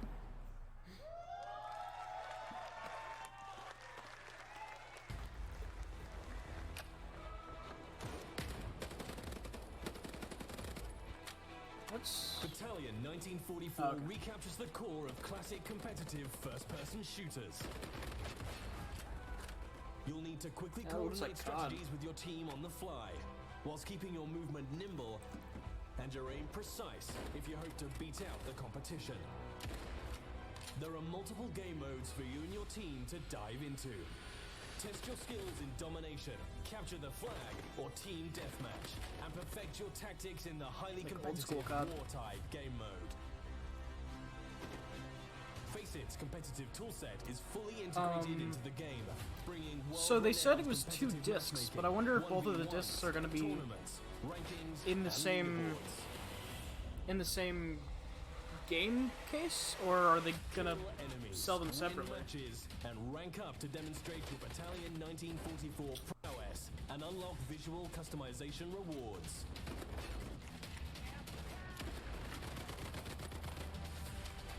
Each season will bring challenges for you to complete and medals to unlock, whilst tracking your in-game accomplishments and providing you with an easy way to compare them against your friends via in-game leaderboards.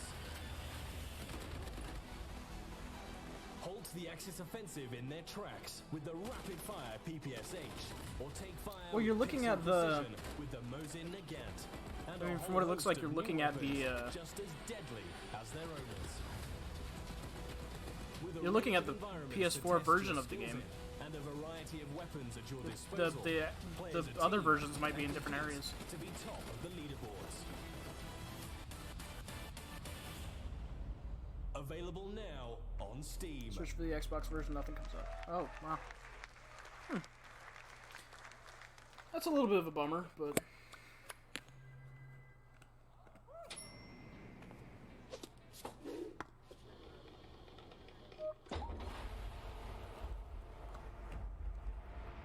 It doesn't really make sense since the other games are all on...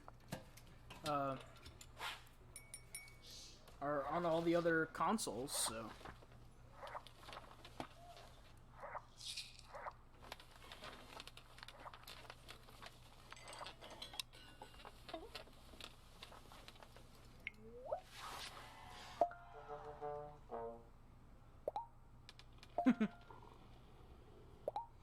Oh!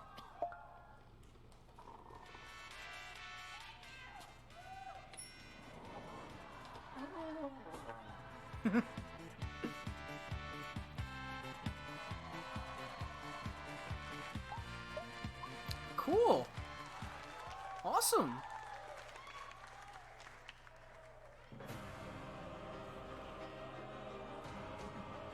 And here's the Kingdom Hearts thing that I almost watched earlier, but then I was like, oh yeah, they're gonna show this at the conference.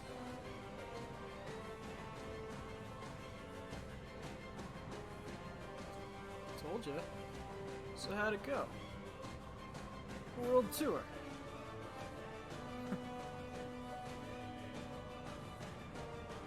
In an awful way, I realize just how necessary I am. Oh, a lot more playing as Riku. more Aqua? Oh, do you just get to play? Oh, you get to play as like Roxas. Oh. Huh. Sigbar, who are you?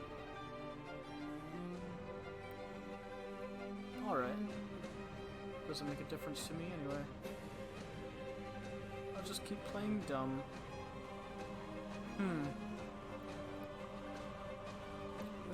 Who are you? Luxo.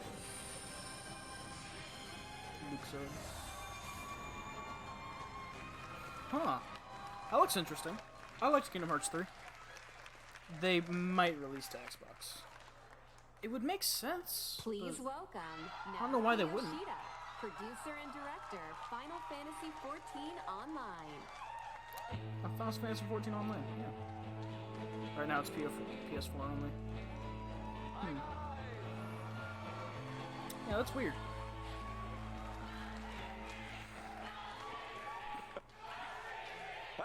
Well, this gives you an excuse to get producer and director of Final Fantasy XIV. Gives you an excuse to get a PS4 now. 今日はですね、すみません、短い時間ですが、僕からはいよいよこの7月2日発売となる Final Fantasy You said you'd pay $200 for the game. 漆黒のヴィランズの紹介をさせていただきます。So we'd like to take a little bit of your time to show off Shadowbringers Final Fantasy XIV's third expansion pack, which is releasing on July the 2nd. 2013年に新 Those 生 words オルセアレルムリボーンが発売されてから、6年が経ちました、なんと世界で累計登録アカウント数1600万を突破し、なんとこのですね漆黒のヴィランズの発売を前にして有料会員数も過去最高を、更新することができました、これらは全て世界中のプレイヤー光の戦士の皆さんのおかげです。この場を借りて改めてお礼申し上げます。 It's been 6 years since the release of A Realm Reborn in 2013, and over the years we have surpassed 16 million total registered anyway if it releases in users. 2 parts, We've reached the or more if highest it's more number than of 2 active parts. subscribers in history. I mean, they said it was 2 history Blu-ray before discs, the launch so of Shadowbringers. This is all thanks to our players. If they release it in 2 our warriors parts, of light. it'll only be 2 parts. That's even if they release it like that. They might just release it as このシャドーブリンガ one ーズは thing. ですね、拡張パッケージにとどまらない新作 RPG1 本分のボリュームとそしてゲーム体験をお届けしたいと思います。 We view Shadowbringers as more than a simple expansion pack, but as a new game filled with volume and gameplay experiences that are comparable to a brand new gonna be kinda like standalone episodes. RPG Oh, okay. title. また新ジョブであるガンブレーカー、それから踊り子、新種族のロスガルとビエラなど、これからファイナルファンタジー14を始める皆さんにも多数の新規の要素が用意されています。 And there's so many new elements in the game for those who have yet to play Final Fantasy XIV, including 2 new jobs, the Gunbreaker and the Dancer, as well as 2 new playable races, the Frothgar and the Viera. ぜひファイナルファンタジーシリーズの最新作としてファイナルファンタジー7リメイクの発売2020年3月3日までの間漆黒のヴィランズをお楽しみください。 We are excited to bring Shadowbringers as the latest installment in the Final Fantasy franchise for our fans to enjoy, at least until 2020 March 3rd. I mean, that article when was Final before Fantasy this VII stuff. remake comes out. それではいよいよ7月2日、I'm talking about like what they said here. この場で世界初公開となるその漆黒のヴィランズのローンチトレーラーをご覧いただこうと思います。 We are pleased to bring a world premiere of the launch trailer for Shadowbringers releasing on July the 2nd. Please take a look. Like a lot of that other stuff was kind of like rumors and such.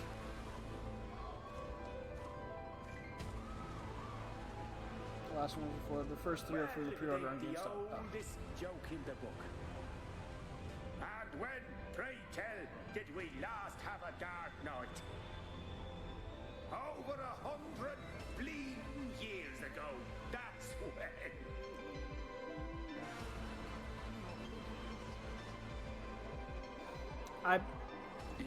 I'm nowhere near this area in the lore. None of this makes sense to me quite yet. Urianger saw was the future. I'm sure as I play through the series more, I'll understand more of this, but at the moment, this is all going right over my head. That's how the Sin Eaters came to be. They were once living creatures. Oh. This stream has been fucking up pretty bad. There is no going back. I want to get FF15. It's good. It's actually really good. Some people didn't quite like it because it's very different than the previous games, but For each we have put down, like, another has risen up I liked in it. its place, born of the self-same ether, relinquished by its predecessor.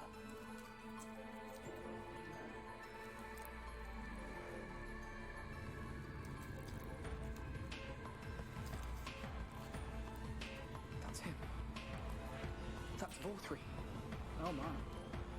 That's a big chungus. Sin Eaters are part of Yulmor's society, but they must be fed with ether. Living ether. I think you'd like it.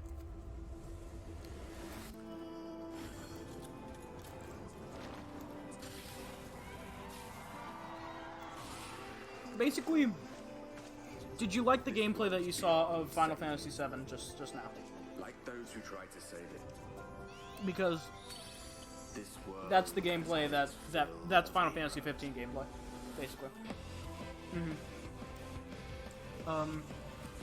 The story, from what I know so far, I only went like halfway into the game. But if I keep going with the series, I'll probably continue on with that.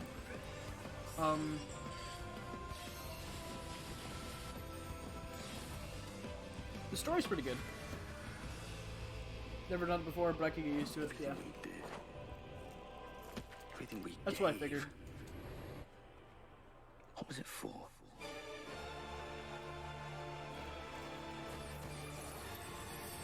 This looks cool. I wish it meant something to me. Might in the future. Yeah, this is the new update to 14. The new expansion. Wow, this stream. What the hell is going on here? Like, this isn't me, this is Twitch. This is their Twitch stream just fucking up. You sound think it's me. Years have I waited for this moment.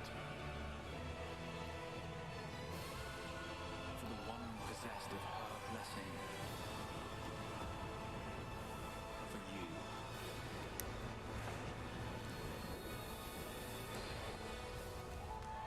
Probably overload, honestly. Probably. Through prayer and sacrifice. I think we got like 90-something thousand people watching the stream right now. Manifest. I'm sorry, I can only assume I misheard, but it sounded an awful lot like you were Probably implying more. both Zodiac and Heidelin are not gods. But They are gods after a fashion, yes.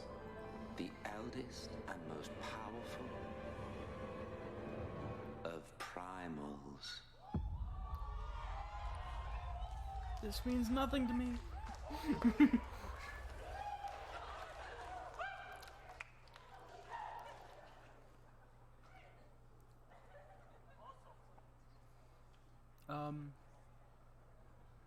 Hello? Okay.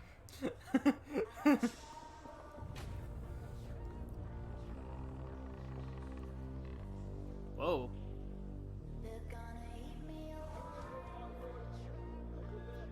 Square Enix zombie game?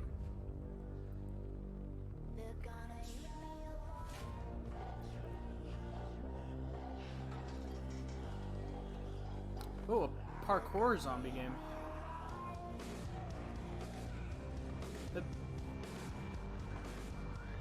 This looks kind of like a cheaper Dying Light.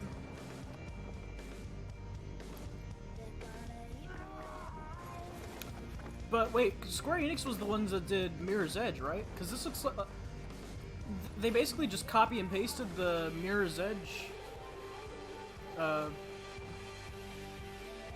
Mirror's Edge freerunning.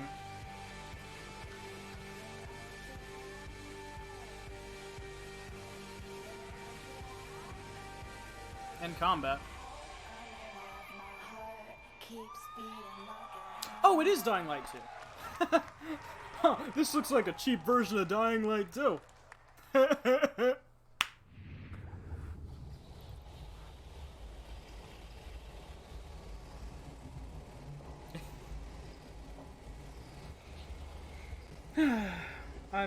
I'm smart, I swear.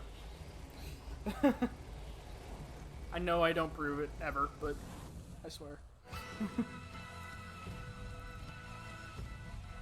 Two celebrated RPG classics finally come west.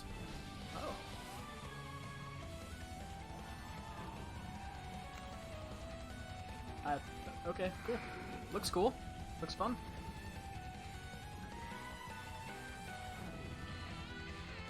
Were they weren't Last of Us, were they?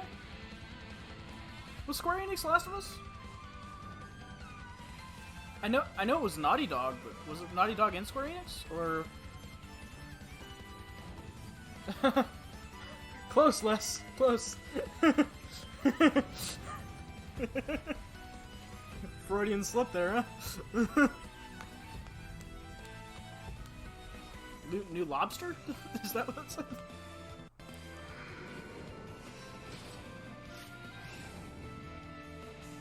So I guess this is stuff, so stuff that was in Japan that just never came over to the West. And now it's the first time, which is cool.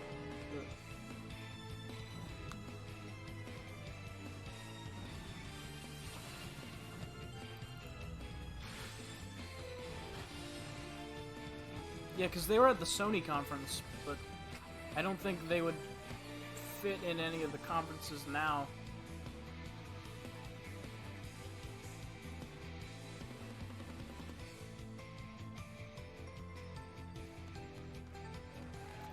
So, Saga games. Interesting. Did that say PS Vita? They're still coming out with games for the Vita? What?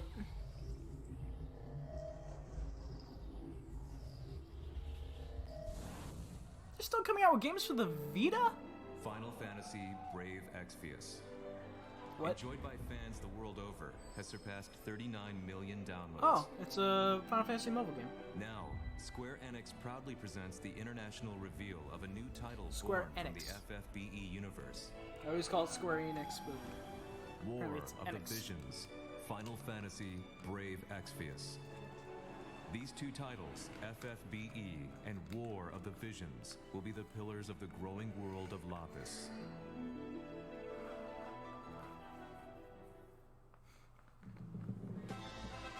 And I'm assuming this is a trailer for This is this. the story of Ardora, a continent of Lapis. A tiny spark here ignites the flames that would embroil the entire continent in conflict. A conflict later spoken of as the War of the Visions. So PUBG M is down for maintenance till tomorrow night, so I'll be back streaming tomorrow night. The power Nice. of visions, as well as twin princes. Horn, the great Western kingdom, governed by a policy of peace, and its brave and wise king. So I guess Square Enix is just makes a shit ton of Where the king of the JRPGs. savages has organized the barbarian tribes into Ardora's mightiest militant state. How's everyone doing? Alright, biggest thing here has been Final Fantasy VII. The Great Eastern Kingdom. After that, it's over just which it's reigns been its icy despot. it's been a lot of JRPGs that I don't really know anything about. Crystal Sanctum, a religious city-state with believers throughout Ardora, founded by one who claims to be Glad God. someone made RPGs and other rest did. Each burden with its Well, there's own that Dragon Ball Z action Thus RPG is the coming. curtain drawn on a struggle in which the fate Dragon Ball of Z nations Kakarot. rests. That'll be interesting. All is for one's homeland. They were not all BR games. Final Fantasy Brave Exvius. Now in development. There was like 2 BR games of the entire conference, or the entire E3. My phone updated. I'll post a pic of it in Discord maybe. Okay, cool. From Judgment and Bulletstorm. Okay. It's not necessarily a great track record. But teaming up with Square Enix might be interesting.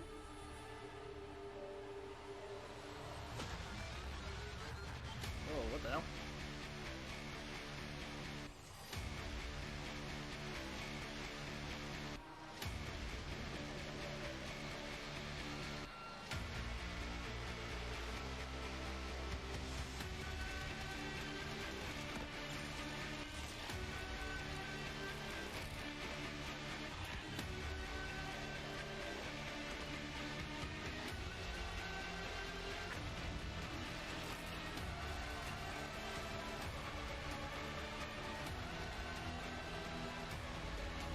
What the hell? It looks cool.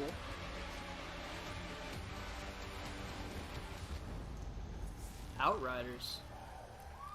Alright. That looks interesting.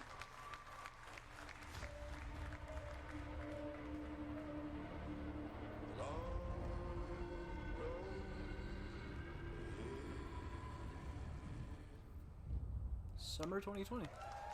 Alright.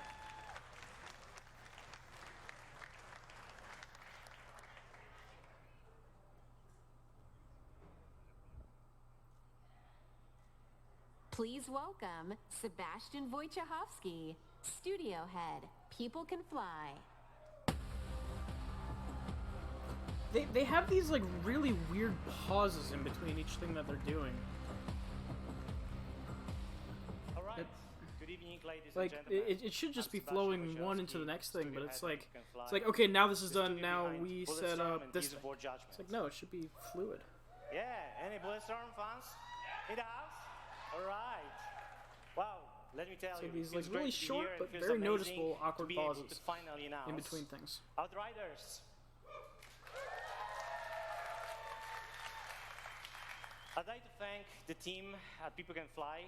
You guys are amazing, and I know that some of you are watching this live, even though it's 4 a.m. in the morning in Poland. So make a noise for them, please. So better than our news conference.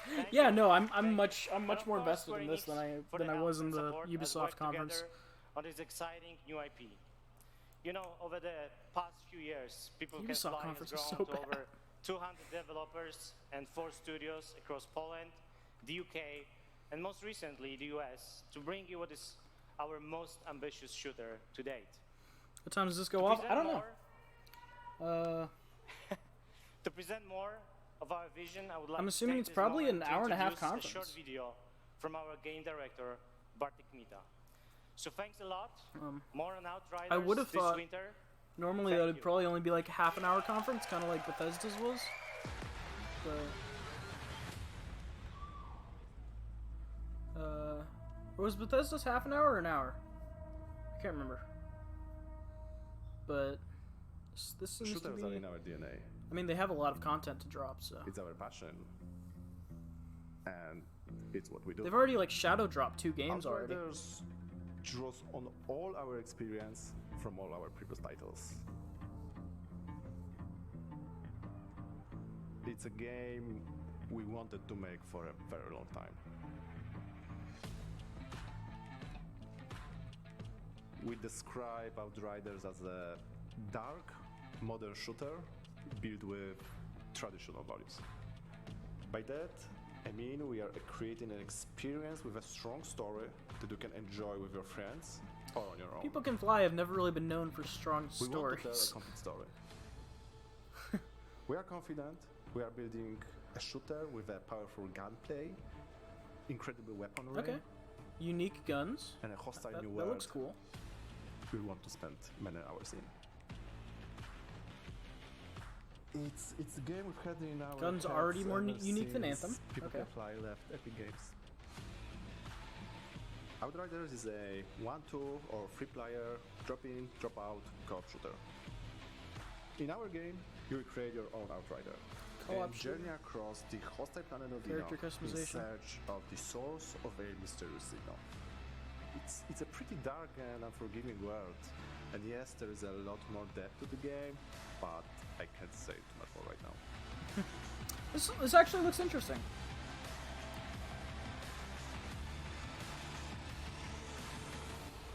We'll have to see how this goes. Keep an eye on that one. All right. Now we've got some more. What's next?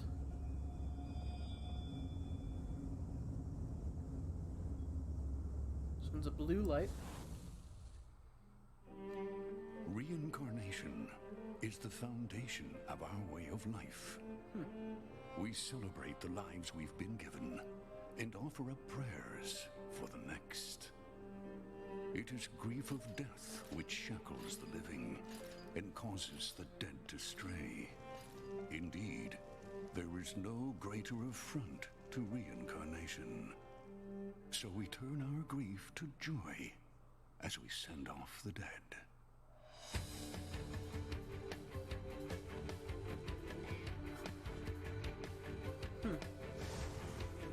But the souls of those Another who held JRPG? back their tears in life still need salvation in death.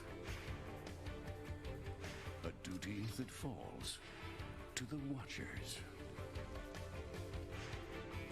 The Watchers sever the bonds that tie the lost to this world and send them off to the next. They navigate the emotions of the living and the dead. So he plays the Grim They Reaper. prize life above all else.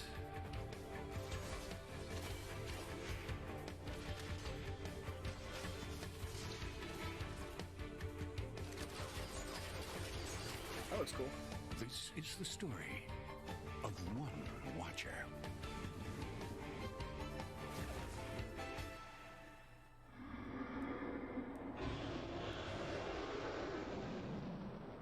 Oninaki. Alright, it looks like it's fun. August 22nd. Okay.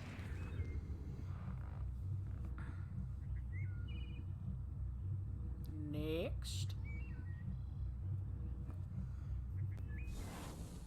Purple. Or pink. To the fans who have been waiting. At long last. Final Fantasy VIII.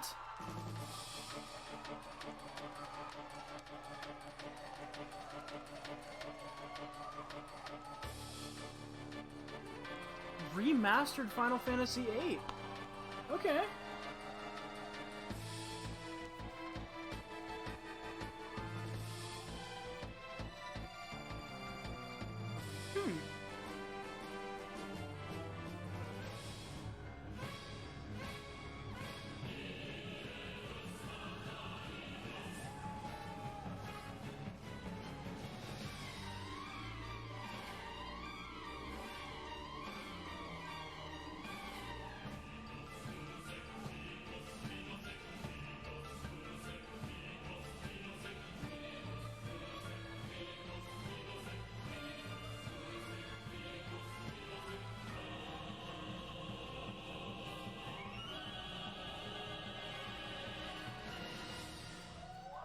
Final Fantasy VIII Remastered.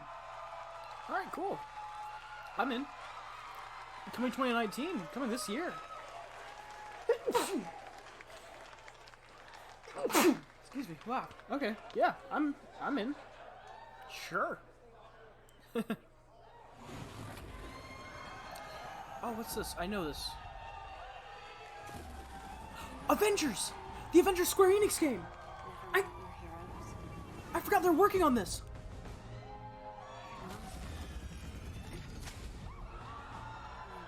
Oh! I forgot this was a thing!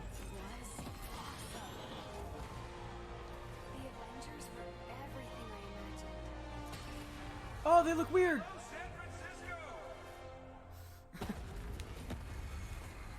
Oh my god, what's this gonna be like? Thor, Tony, check it out. At once. Try to keep up.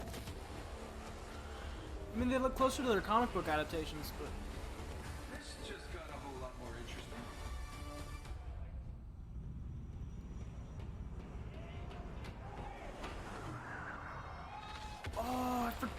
doing this. Let's make this quick. Secure the bridge. Those weapons can't get in this city. Are you set up? File, knock him down. Oh my god, this looks great. What's your status? The human's trapped. Lots of small, angry men got it. Was that a joke? Did Thor make a joke? Cap, they got pulsar tech. Ooh, pulsar tech.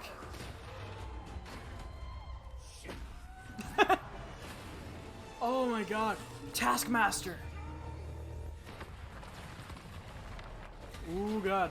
Tony, Thor, the cables! Cat, what's going on over there?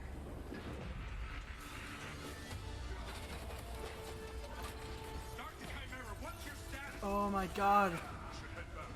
This looks awesome. Get to play as each of the Avengers.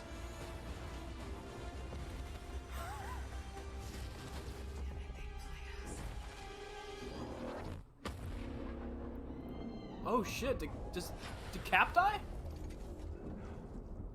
Damn, I wanted to play as Cap. Some say they were set up. Others call them Whoa. murderers. Do the Avengers pose a danger to society? That was the question, Bruce. That was the question. Oh, that's Nolan North. Nolan North is playing Iron Man.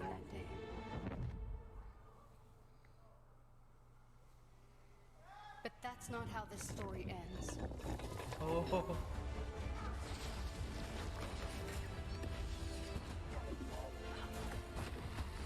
Ooh, Abomination. Oh, what's it called? What's it called? Is it just the Avengers? Well, what are we waiting for? Oh my god, that looks awesome. Oh, who was that? Yeah, it's just Avengers.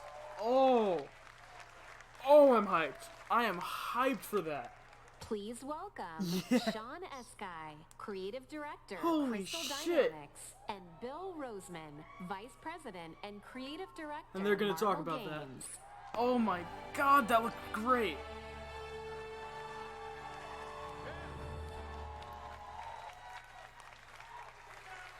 Yeah. Thank you. We love you. Yeah. Oh, that's awesome. I knew they've been working on this for a few years now, but Thank you, everyone. like, We are incredibly excited to reveal That looks Marvel's amazing. Avengers to the world.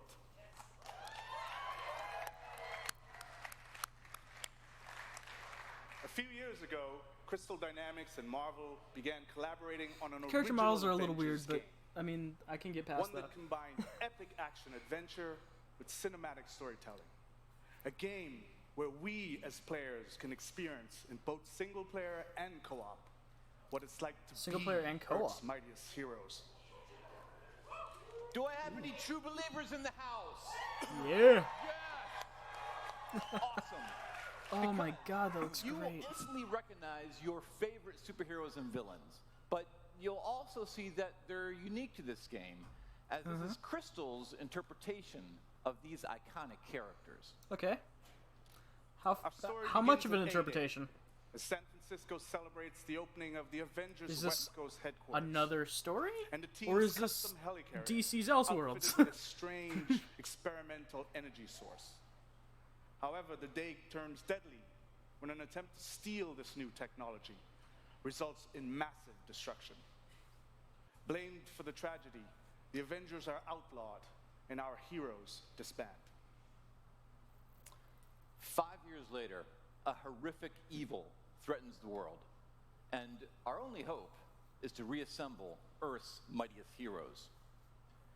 You'll play as your favorite Avengers in an all-new original story showcasing authentic Marvel heroism and humanity. It's about losing what matters to you most and fighting to get it back. All right. Yeah! The gameplay looked great. I want to play this.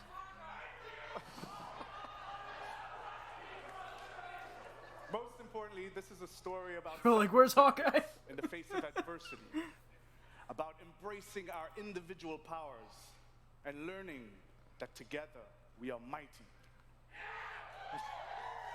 Ooh. Hell yeah. You'll lead the team as the legendary super soldier, Captain America. Okay, so you will get to play as Cap before You'll call he down dies. the lightning as the Asgardian god of thunder, Thor. You'll channel the anger of scientist Bruce Banner by unleashing the Hulk.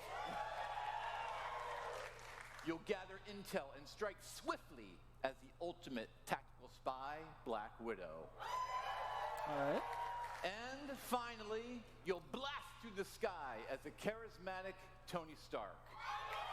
Played by Nolan North. To the wider world as the armored Iron Man. And it sounded like Travis Willingham was playing Captain America. But To bring this incredible Not story certain. to life, we've assembled an all-star or maybe he was cast. Thor. I don't know. I heard Now his let voice them in there. Introduce themselves. Oh, we're getting more footage. Oh, Les, you just missed some awesome stuff. So here we are. Avengers Oh, assembled. well, here we go. Oh, Troy Baker's one of them. Again? Travis is a fucking beast. Hi, I'm Troy Baker, and I play. You just missed the Avengers. Hi, I'm Jeff Shine, and I play Captain America. Hi, I'm Travis Willingham, and I play Thor. Okay, yeah, he was Hi, Thor. I'm Laura Bailey, and I'm playing Black Widow. Oh, Laura Bailey's Black Widow. I'm Okay. Nolan North, and I play Tony Stark. There's certain characters I don't think you ever have to be talked into. Yeah. You know, so we'd like to have you play Tony Stark, Iron Man. Yeah, yes. No, this is completely new. This is completely you know, original. Everybody always portrays him as this super confident character. This is Square Enix It's taking a on the mask Avengers, which for is him. I just think like he's one of the most vulnerable guys. they've been working on this game for I think years. Bruce is just such a cool character. A lot Troy of people Baker's are Bruce really Banner. Huh. quick to bring out the big green, but I think that Bruce is a super complex character. This is He's fun. amazing I've voice never played cast. him before. What is very relatable about Natasha is she's extremely capable, but she's at the core, she's human. She's But- surrounded by all of this. The only one I don't know is the guy larger-than-life playing stuff, and is the she guy has to playing step Captain up America, to but it. I might know I him feel from like Thor other got stuff. really interesting in the last like 10 or 15 years. For me, I like where he's kind of landed in the public eye. You know. One of the things I think is cool about Cap is I never feel like he necessarily wants to be a leader. He accepts that he is. I feel like sometimes the best leaders are the ones who don't necessarily want to be. Yeah, the but trailer they're was right for the awesome. job. Here, I'll, Having an original story to tell. if you stick as well. around, I'll play it afterwards. What they've I'll done in replay Crystal that. Dynamics is great, so I think everybody's going to be pretty stoked. The Avengers are at their best when they are all together, but the chemistry is do not shake. Thanks everybody for joining us. Can't wait for you to be able to play the game, but right now, you don't have to wait for some exclusive content. Ooh. Exclusive. Oh, we're just jumping straight into it. Do the Avengers pose a danger to society? That was the question, Bruce. That was the question. Did you even check the science? Did you check It was a heist, Bruce. No. We were outsmarted. The Terrigen reactor was unstable, and you knew that, and you still paraded it before the entire world. So what? We just give up? We didn't Inhumans? give up, Tony. We failed. At least I can admit that. No, we failed him. We failed him. Damn. Please welcome Scott Amos, Whew. Studio, and Megan Marie. Is it? Senior I think this might be the Media big Manager, finish that they're Crystal going with. Dynamics. Oh wow, I think this is the best conference that. I think this is the best conference that has happened so far. Hello, E3. People clapped a lot after the first trailer. You've just seen a high-level view of the cinematic and character-driven campaign of Marvel's Avengers. But launch is only the beginning. Oh, that of this story adventure. looks like it's going to be powerful, Marvel's Avengers especially with that delivers voice a cast. narrative over multiple years, with exciting new content what released is that? at a regular basis. What is that jacket she's wearing? Like the Avengers, you and your friends are stronger together. You'll assemble into teams of up to 4 players online, where you can master extraordinary abilities, where you can customize a growing roster of heroes Oh. and defend the Earth from ever-escalating threats. Customize a growing roster of heroes. That means we're not just going to be playing those Avengers. There's going to be more and to characters. Make sure everyone comes on this journey with us. We're incredibly thrilled to announce that every new superhero and every new region will be delivered at no additional cost. Oh. So my birthday and Christmas is going to be way too expensive this year. Our promise to the community is that we won't have random loot boxes or pay-to-win scenarios. Good. You shouldn't. This is a character-driven action game. You shouldn't have that. This game represents a collaboration across Crystal Dynamics, Marvel Games, I know you're out here, IDOS Montreal, these guys are here, Nixie Software, I'm already bitching about not having a PS4 for Final Fantasy and Last of Us 2. Everyone at Square Enix. Get one. So our game is about embracing your powers and living your superhero dreams. Oh my god, this game looks so good. We have an exclusive gameplay demo in our booth that will show you more of the core already got the campaign, gameplay demo. Its original story, and our superheroes in action. Like, this got announced, like, years ago. Like, 3 or 4 years ago. And just now, this is, like, the first thing we've ever seen of it. On PS4, Xbox One, Stadia, and PC. I'm definitely rewatching this after this. We got you covered. And we're excited to be partnering with Rewatching PlayStation the trailer, at least. to bring some awesome surprises to the PlayStation audience. Including early beta access. Okay. And unique benefits that we'll be revealing in the future. But before we go, we have one final glimpse into our world. So some including when you'll get to play this game. Already a release date? Excuse me? Is what's next for the Avengers. Thank you, true believers. Yeah, this is definitely what they're ending the conference on. Holy shit. Damn it. Progress, Hank. I have a plan, but it's risky. Hank, that doesn't look ready. Come on, Tony, live a Hank? Hank Pym?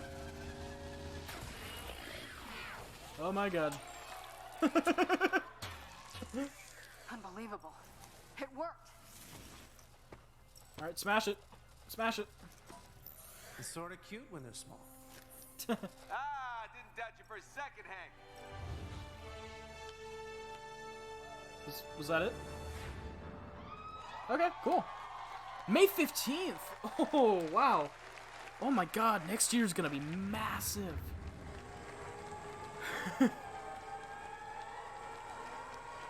Yeah, now they're just pulling... Yeah, that was their big ending. Wow. That's huge.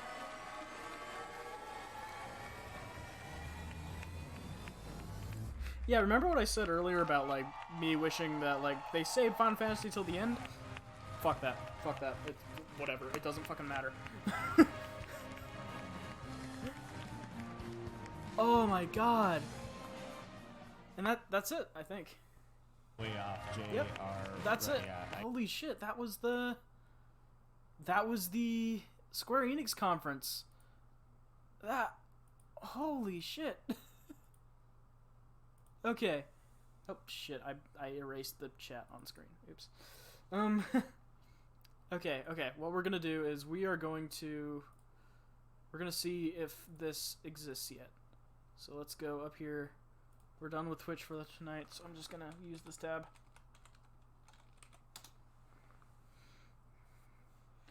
And we're gonna rewatch this trailer because holy shit.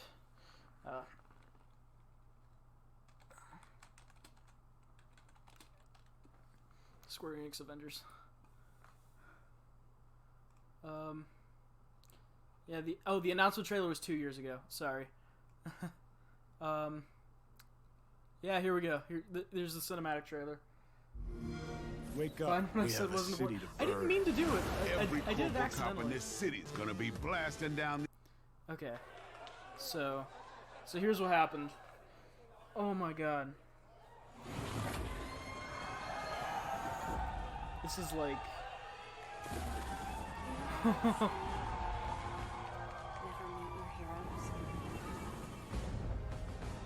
So yeah, it starts. God. Here, we'll watch through it once and then I'll break it down.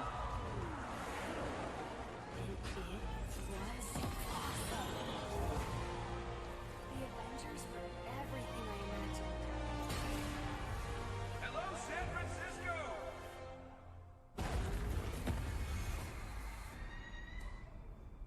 Thor, Tony, check it out. At once. Try to keep up.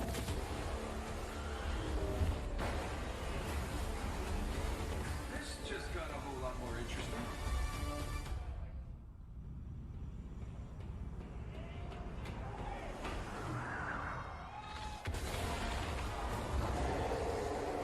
Let's make this quick. Secure the bridge. Those weapons can't get into the city. You set him up. Bob, knock him down. Thor, what's your status? There are humans trapped, not the small angry men of God. Is that a joke? Did Thor make a joke? Cap, they got pulsar tanks.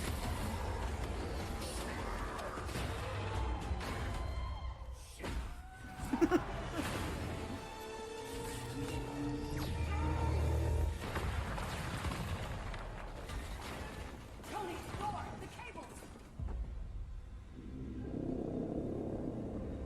Cap, what's going on over there?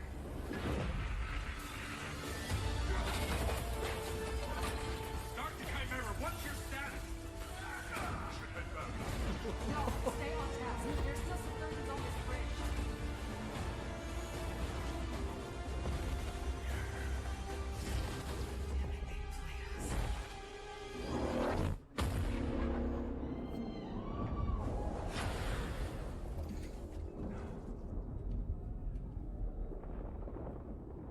Some say they were set up. Others call them murderers. Do the Avengers pose a danger to society? That was the question, Bruce. That was the question. Well, we all lost something that day.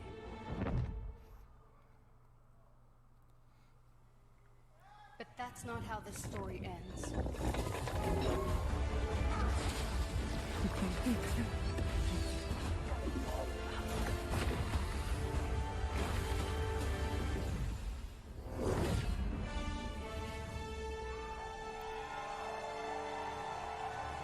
So yeah, there was a lot of cheering for it early on. Okay, so let's go back through. Let's break this down. Final Fantasy 15 is on sale for $25. I'm definitely be getting that Friday. Definitely do. It's from what I played, it's really good. So yeah, we start out. Let's skip ahead just a little bit till things start happening. Get our first look at some of the Avengers. They look a little weird, but I mean, they might still be doing some fine tuning. And I mean, I can get past some weird character models just because I'm used to the other, like, the MCU versions of the characters, so it's a little weird now. I'm sure I'm not the only one in that boat at this point, but they do look a lot more similar to the comic book versions of the characters, which, you know, that's good. But yeah, we start seeing, like, some of the gameplay here. Like, this is actual gameplay, and it looks great.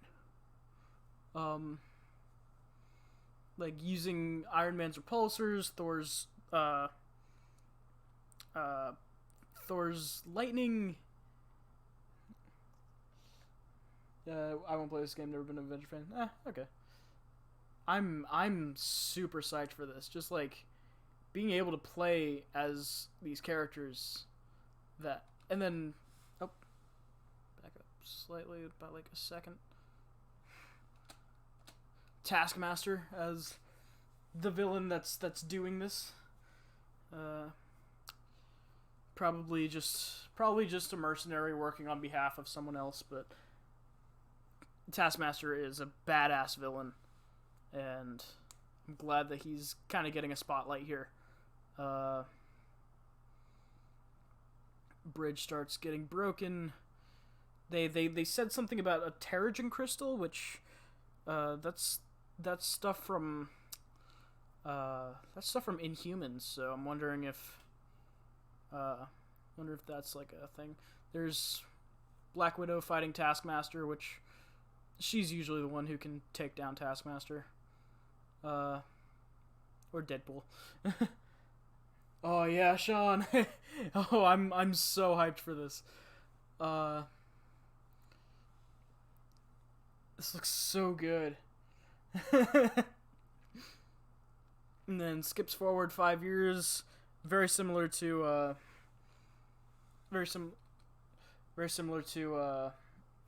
Endgame. This whole scene that they showed later on between, I mean, Nolan North and Troy Baker are amazing voice actors, and I'm like, there's a lot of emotional power behind that scene already. All the Final Fantasy remakes, I'm excited to play them for the first time if I can. Yeah. Well, I mean, 8's just a remaster, but the 7 remake looks fucking amazing.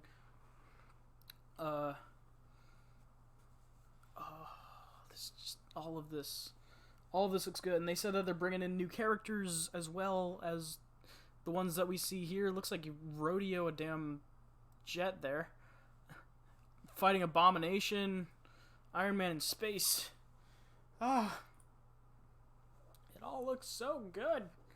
The Tifa and Sephiroth trailer. Yeah, let's look at that now. The Men in Black. Oh, wait, hold on. Because, like, oh my god, this was great. I don't have a dick, but she's still big. I mean, yeah. Alright, let's look at this again.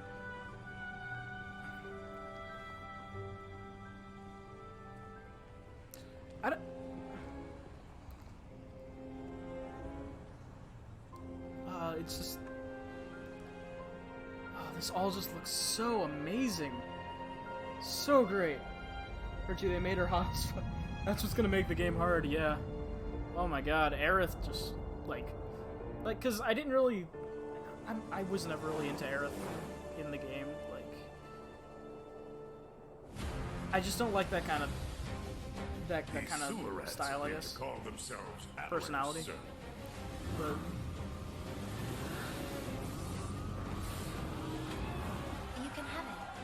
Saving my life. Yeah, that's the materia. You can actually put the materia in the sword and you can see it. You think he's a keeper? But yeah, Aerith looks hot. In this.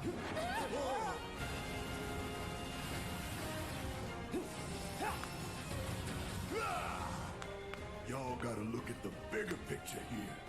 Nothing worth fighting for was ever won without sacrifice. Help me! And this is different.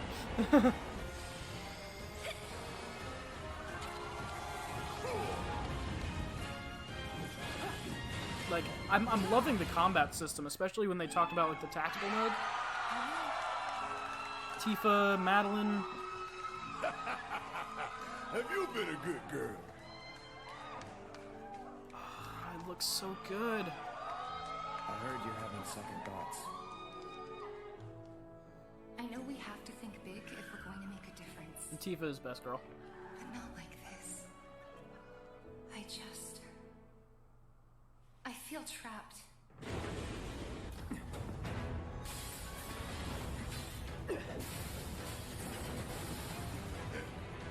My turn. Barrett looks awesome.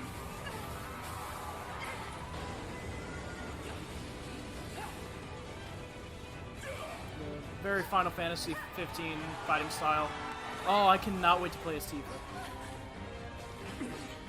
Get going.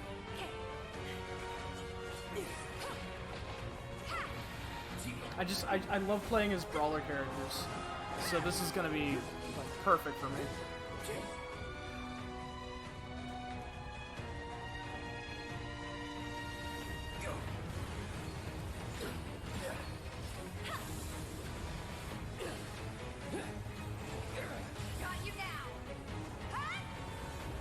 Her limit. Oh! Back that up! Back that up!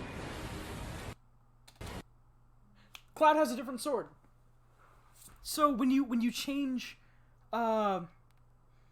when you change their weapons, very similar to how they do it in the original game, when you change the weapons, it affects how they look just constantly. Like cutscenes and everything. That's awesome. Yeah, that's what I'm saying. Like I just, you know, sometimes they don't like carry over into cutscenes, especially like these days. But like, yeah, wow, that this is like confirmation that like it's gonna be in cutscenes and stuff. Like what you equip into the character is actually what you're gonna see in the other portions of the game. So, cool. Yep, and there's him with that sword. You're not real. And Sephiroth. Sounding not too far off from Run away. from the voice I gave him. You have to live. You bastard! Yeah! Hold on to that hatred.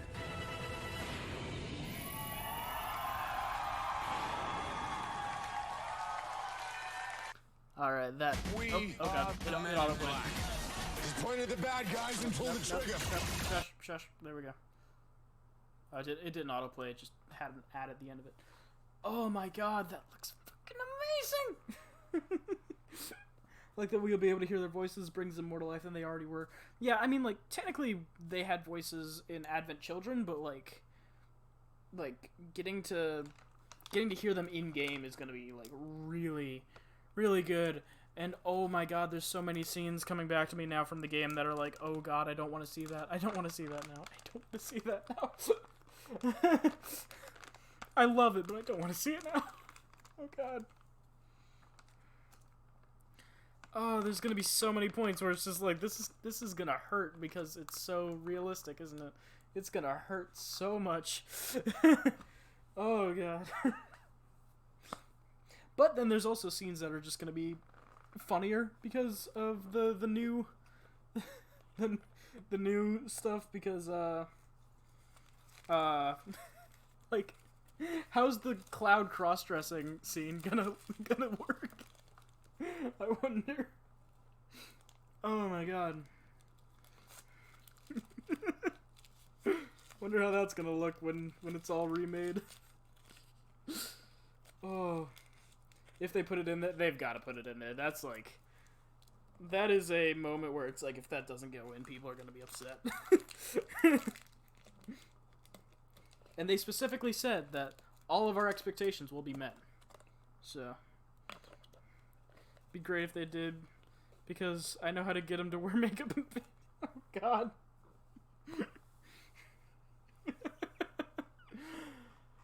Oh, I am... Wow, okay. Yeah, that...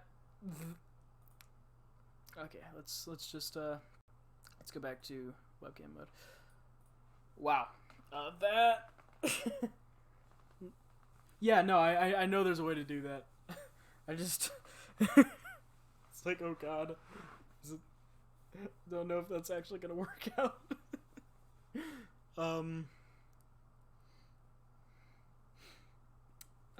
Wow, yeah. So, if you caught the last stream, those two conferences weren't that incredible, but this was good. The Square Enix conference, I think, just saved this day. Between Final Fantasy, Dragon Quest, Final Fantasy VIII remaster, a lot of different games coming over from Japan for the very first time, and then Avengers, ending with fucking Avengers. Oh my god. I am... yeah, they're remastering 8. Not a full-on remake, but just a remaster. Coming later this year, I believe. So... That conference was incredible. Okay. That made up for the other two today. I think. Wow, that. I've just got like a permanent smile plastered to my face, just because. Is there a clip for 8? Sure, I can probably pull up the reveal trailer that they did for it.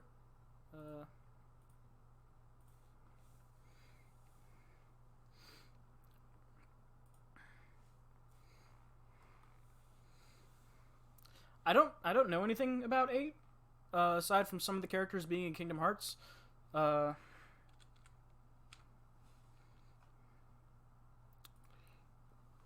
So I'm.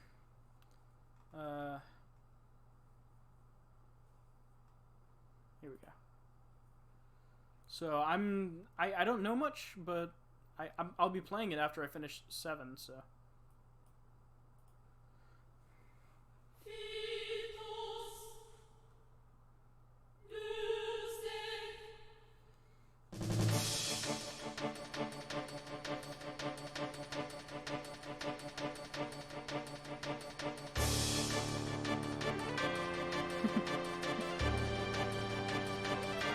Yeah, it sounds great. I love Final Fantasy music.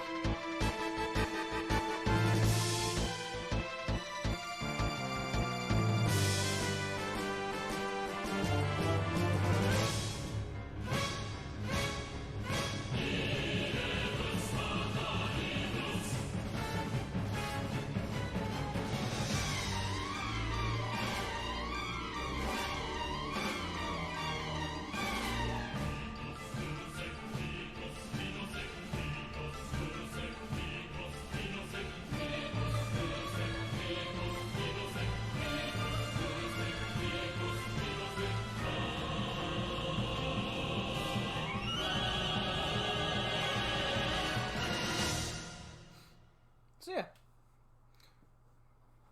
So easy to choose this game though, doesn't make it any less fun. The trigger play is epic in this game. Again, I don't know anything about this, so it'll be fun to play it as it goes on.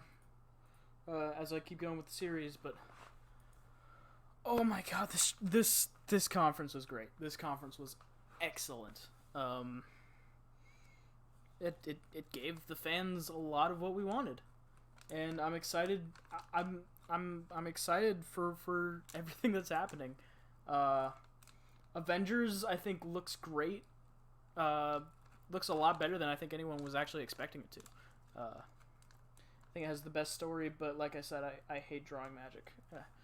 All right, I'll have to judge for myself when I finally get around to playing it, but.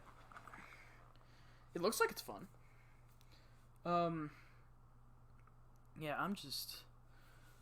Oh, wow. Everything from Final Fantasy VII basically meeting everyone's expectations, and if not exceeding them. And then...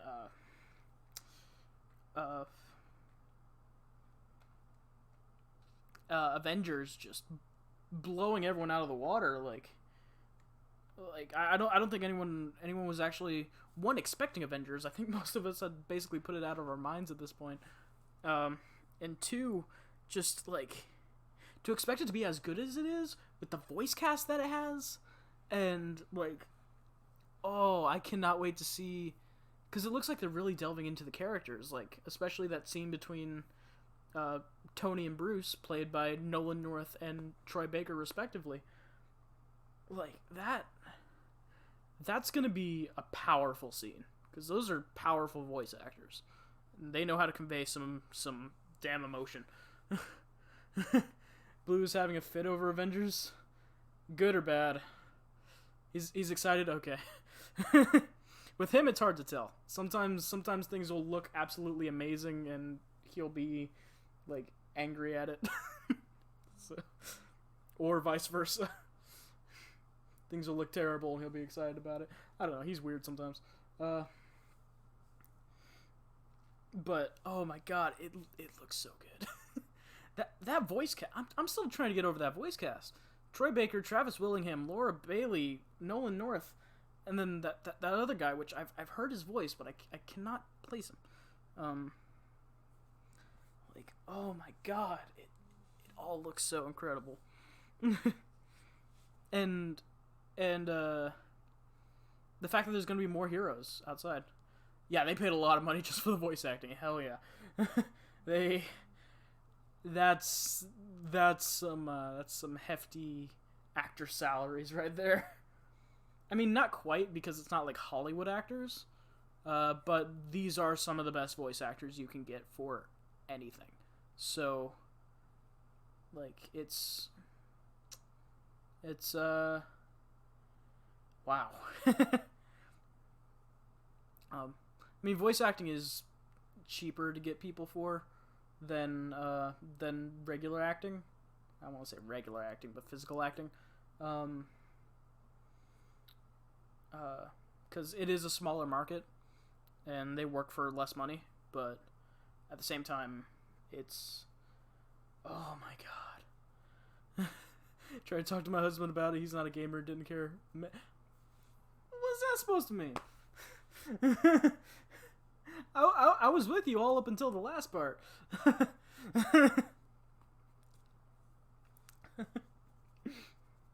Had us going in the first half.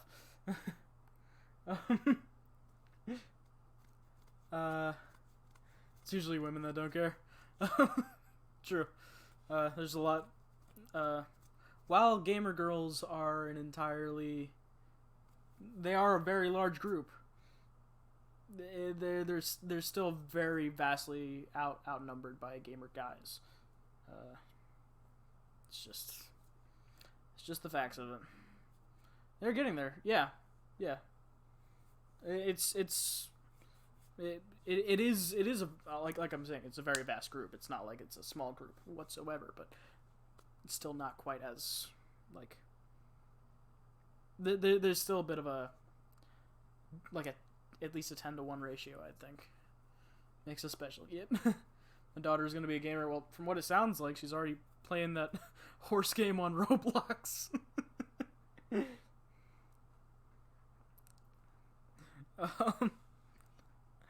Oh my god, I am so excited for this. This is like... Oh...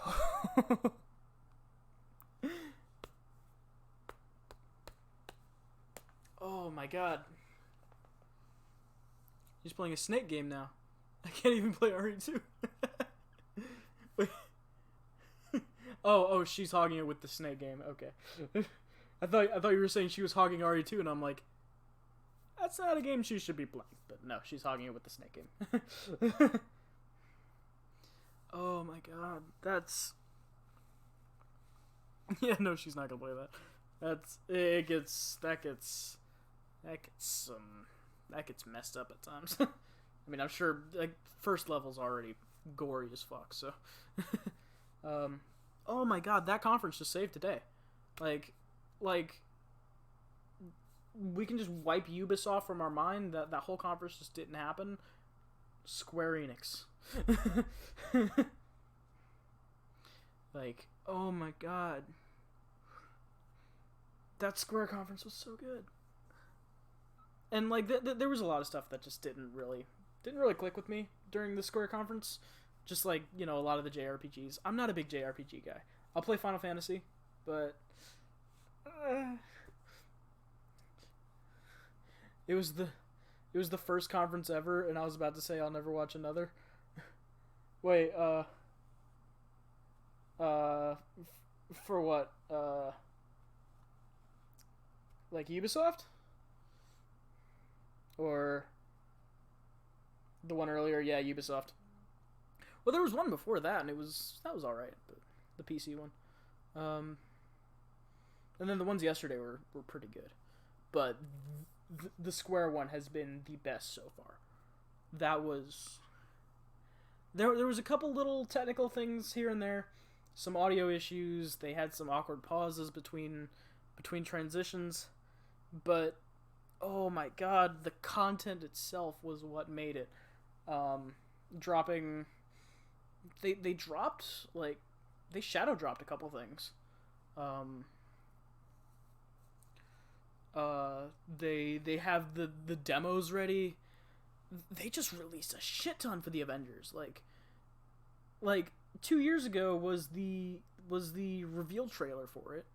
It had been announced like 2 years prior to that, and now like suddenly, just completely out of the blue, they drop like 3 trailers, a gameplay demo, gameplay trailer. Like, holy shit! And it's coming out next year. And then the Final Fantasy VII thing, where it's like they got a demo for that. We got multiple trailers for that as well. We literally watched an entire boss battle. Oh my god! Yeah, I thought it'd be a while for FF7. Yeah, it. I was thinking they were gonna save that to the end, but when they opened up with it, I was like, okay, I see what you're doing, but how are you gonna end it on a high note? Fucking Avengers! I completely forgot. Square Enix was working on Avengers. Oh, release date wise, yeah. I mean, it's still pretty decently far away, but not too bad. It's closer than some other big names that have been released in the past couple days have been.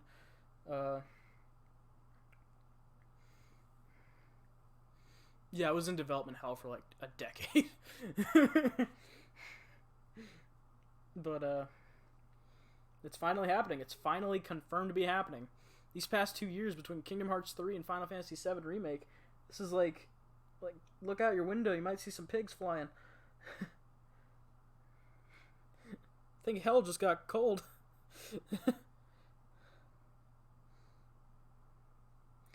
Like, it's Christmas. Right? Oh my god. He's getting me a PS4, he better. I don't care if he likes it or not.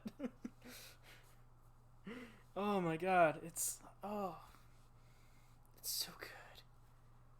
It was so good. Like, all of this just like exceeded my expectations. Didn't get any Tomb Raider, which surprised me.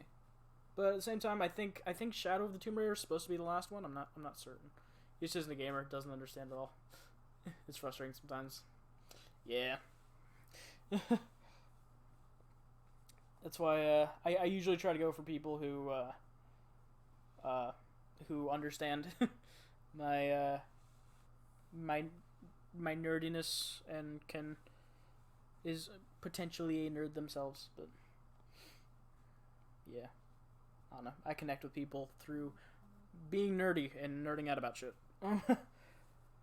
Holy fuck, that was amazing.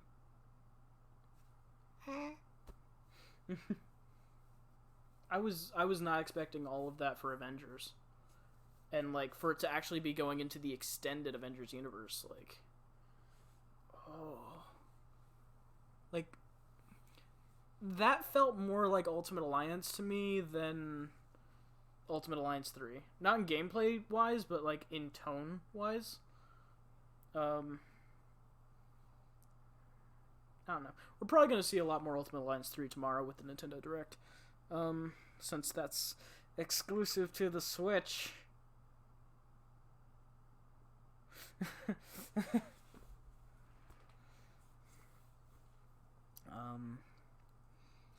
But yeah.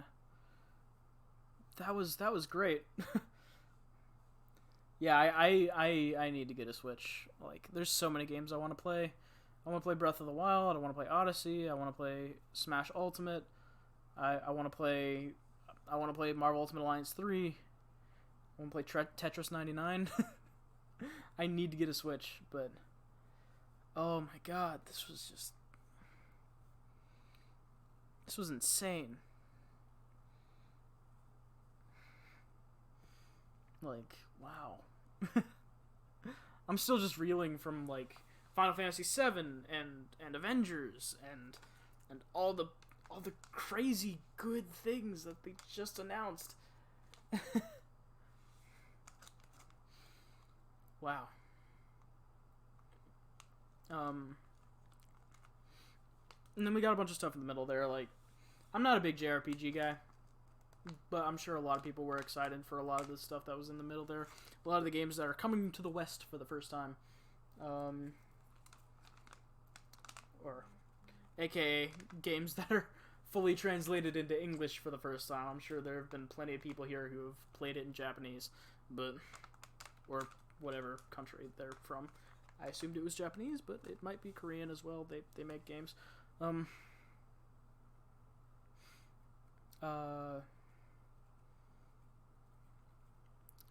Then, I'm trying to think. There was that Dragon Quest. All that stuff looks good. And yeah, we're still not done with E3. Tomorrow we got that Nintendo Direct. Sakurai teased, potentially some DLC for, DLC reveal for Smash Ultimate. Which, like, I'm hanging on to every single word about Smash Ultimate. Excuse me. Because, like, after they said that every single DLC character is going to be just a character out of, like, completely out of left field that you would never expect to be in Smash, that's got me excited. And that they're all guest characters. So I'm pretty excited for that. Like, especially after, like, Joker got revealed, and then it was like, now everyone's free game, because if someone from a rated M vulgar and bloody game can be in Smash Ultimate, then fuck, anyone can be. I mean, I know Bayonetta was also like that, but at the same time, like, Persona is a very dark universe. The fact that got put into Smash Ultimate is very interesting. And so it'll be interesting to see where they're gonna go from that. But wow, so yeah, Les, what did you think overall of the conference? Because I'm basically talking in circles at this point. I need feedback. You excited? Yeah, it's like, I was not expecting everything to be as good as it was. And now I'm so hyped. I swear, gaming's making a comeback. Like, gaming, it's a new renaissance in gaming right now. A lot of very passionate, very competent companies making very creative games. And very, the games the fans want to play. In FF7 has me on the moon, and the rest of the Final Fantasy remakes too. And I haven't played them, so I'm excited. Well, I think 7's the only remake that they're working on. There's the remaster of 8, but I think those are the only things that they announced. And then the update for 14 online. They had 5? Like that, like 5 that already came out, or because they didn't announce any other remakes. They just announced the 7 remake.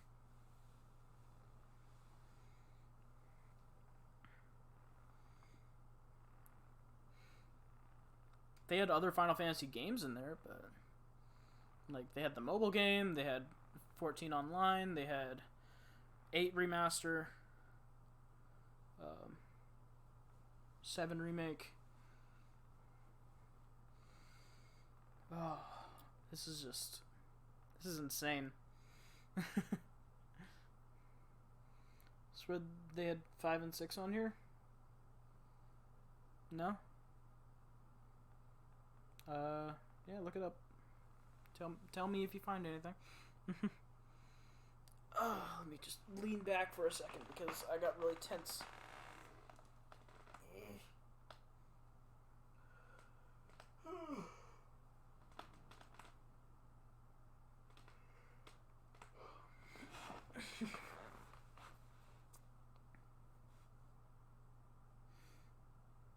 Yeah, this is just... It's insane. Oh, Avengers looks so good. Like, holy shit. And it looks like the comic book versions of the characters, too. Not just, like... Not just copy and paste. Maybe they were for something else. I didn't see a 5 and 6. I just saw... The only Final Fantasy games I saw with this were 4... Or not 4. 7... 7, 14, the mobile game, the Crystal Chronicles, I think it was called.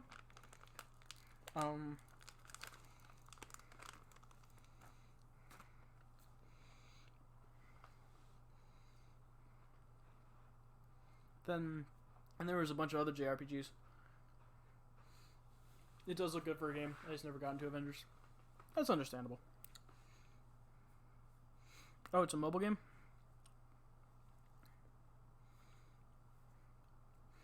Wait, what's a mobile game? Thought it was for console.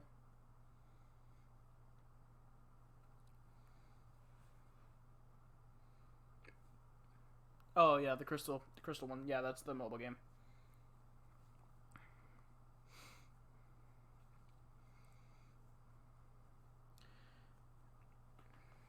Yeah, wow, that was a hell of a conference. I really love that. Oh, I wonder if, like, cause I mean, after Spider-Man came out, you know, Marvel Games has just kind of got to keep that bar set pretty high. So, I'm sure Avengers is gonna probably hit that mark, especially with that voice cast. Because really, a voice cast can make or break a game. Like, part of what made Spider-Man PS4 so incredible was Yuri Lowenthal as Spider-Man. And now we've got Troy Baker, Nolan North, Travis Willingham, Laura Bailey. Just, oh my god.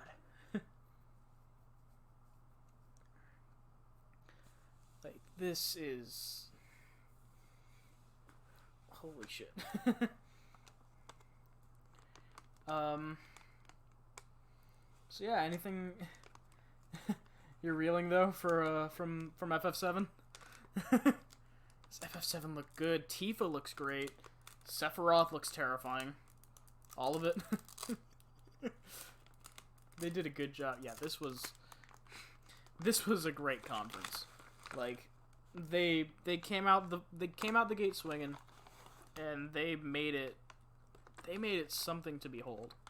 And I think all the props to Square Enix for this conference. This has been insane.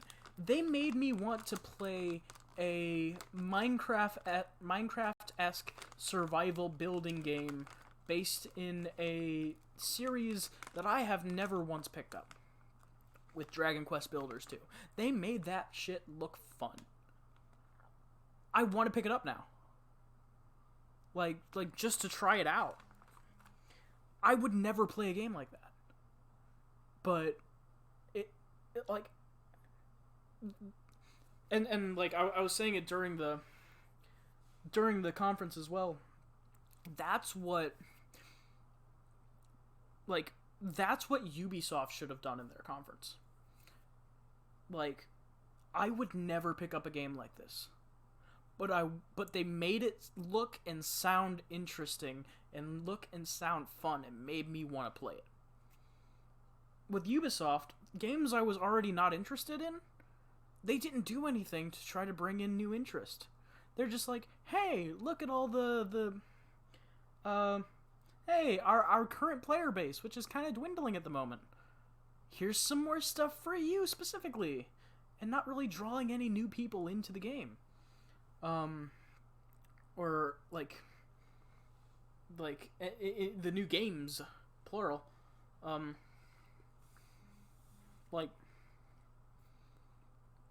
The new characters didn't really make me want to play Siege any more than I already didn't play it.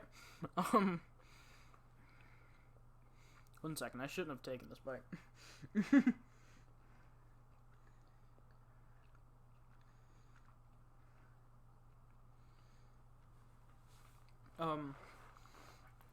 Like, Division 2 didn't make me want to pick up Division 2. The new, like, episodic things for that. Breakpoint didn't sell me any more than the original trailer did, which wasn't a whole lot. The only selling point for that to me is John Bernthal, and that's just because I like his other stuff. The game itself isn't really selling me. And contrast that with, like, what Microsoft did with Keanu Reeves in Cyberpunk. Like, that trailer had sold me on Cyberpunk before Keanu Reeves even showed up. And then Keanu Reeves just made the whole thing just even bigger. BRB, gotta get my son some med. Alright, no problem. Like, that trailer was selling me on the game, and then, like, because I hardly had an interest to play it beforehand. And then that trailer sold me, and then Keanu Reeves just put it way over the edge. Like, yeah, I'm getting that. But yeah, the Ubisoft conference didn't do that at all. And then you take this conference where, like, they tried to, or, with the Ubisoft conference, they tried to sell Breakpoint on just John Bernthal, which, you gotta make it gripping first to want to play this. Then the celebrity cameo puts it over.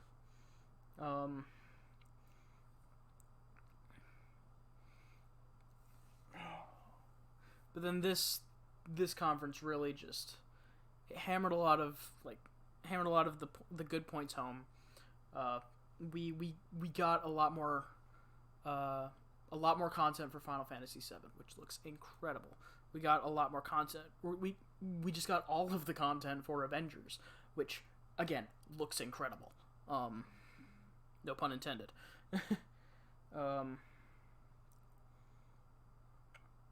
And games that I would have never ever thought that I would ever play or ever be interested in playing. I am suddenly interested in it now, because on the flip side of what, or on the opposite end of the spectrum of what Ubisoft did, these are games that I would never play, but they made it look interesting, they made it look fun, they made it look exciting. Like, Dragon Quest Builders is like everything that I don't play. But it looks good. I want to play it. Which I didn't think I'd be saying. I got kind of excited when I saw that it was for the PlayStation. It's just like, wow. Just wow. I'm just trying to wrap my head around all of this. It was good. It was a really just genuinely good conference. Let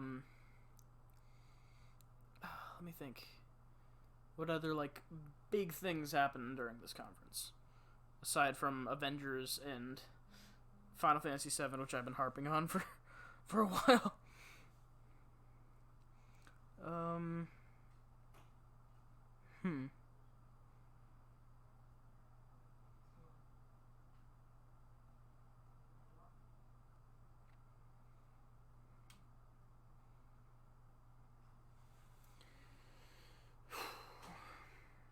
Yeah. This has been great. And tomorrow we got the Nintendo Direct. We'll probably see some more of that Platinum Games thing where it's like a cyber cops.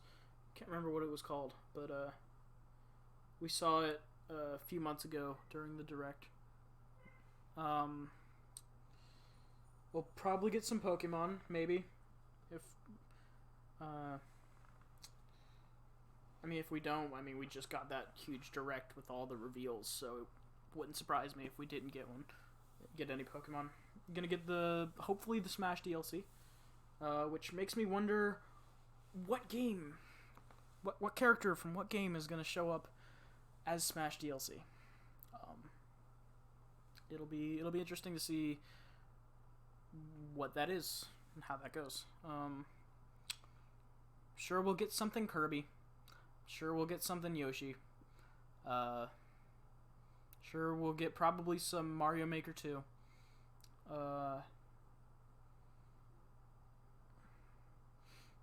Yeah, this is... Oh my god. And probably a lot of, like... Or, not a lot, but probably a few, like, big reveals that we haven't heard anything from yet.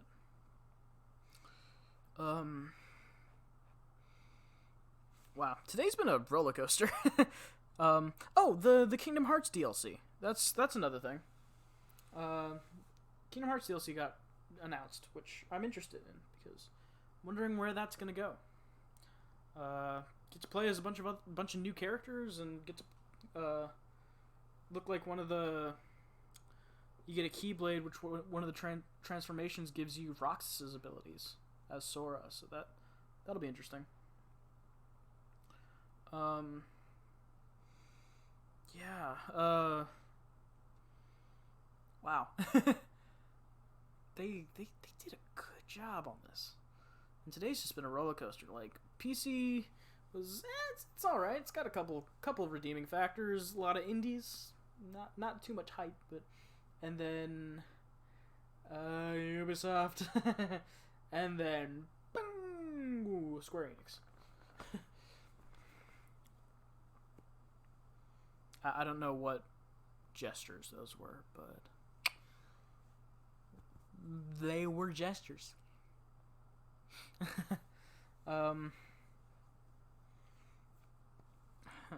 Just wondering what else is there to say about all this. I'm excited for tomorrow. This has been just absolutely crazy and fun and awesome. I cannot wait to see how these games are going to turn out. See more stuff from these in the future. Can't wait to see what new heroes are going to appear in basically the real Ultimate Alliance 3, Avengers. Because they said that they were going to get a bunch of heroes with an ever-growing, interchanging roster, which is cool. And I wonder, like, what kind of characters are they going to bring in? What kind of I think I think they talked about DLC as well. They said that, like, while they're basically in the same breath as saying that there's an interchanging roster, said that it won't be like loot boxes, won't be pay to win, won't be any of that scummy shit. It'll just be free updates and characters and locations and and stuff, and just free updates. The locations part might not be true, but they said free characters. I know that. So, yeah, wow.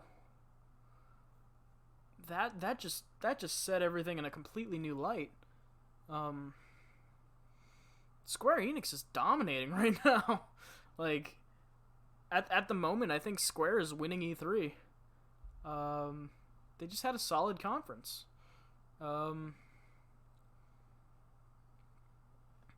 Bethesda had a decent conference as well. Devolver had a good conference, but I think right now with the hype of these new releases, I think these are the releases that people were most excited for and are most hyped for. I think these are what people are most excited for, and I just said that. The release of these trailers and such are really what's going to set this conference apart from the rest. Nintendo could come back and take it with their Direct tomorrow, but we'll see. I doubt it. I think this just set the bar really high. And Nintendo's gotta clear it, or I mean they'll still probably do something good. So Might see more Link's Awakening tomorrow. We haven't seen any of that since the direct a few months back, so yeah, wow, this is insane. But all right, yeah, I think I'm gonna call it for tonight because I don't really know anything more I can say on the matter. I'm excited. Bottom line, I'll see you guys more tomorrow at 12. Well, actually 11:30. 11:30 Eastern time, because that's when I'll be starting my stream for the direct at 12, which is gonna be cool. Ooh, excuse me. Let's see who is streaming.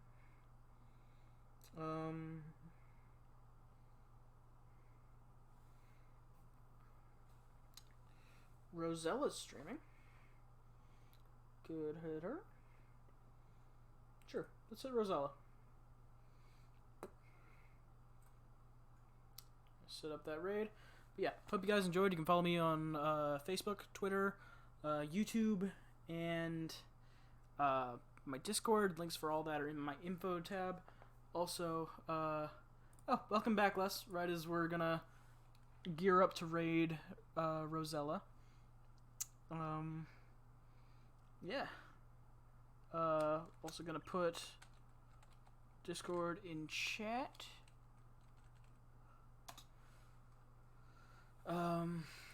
Yeah. Thank you guys. Like I said, tomorrow gonna be streaming at what is it? 11:30 to get ready for the Nintendo Direct at 12. So I hope you guys can be there to come watch for that. This has been great. Thank you all for joining me tonight, and I'll see you around.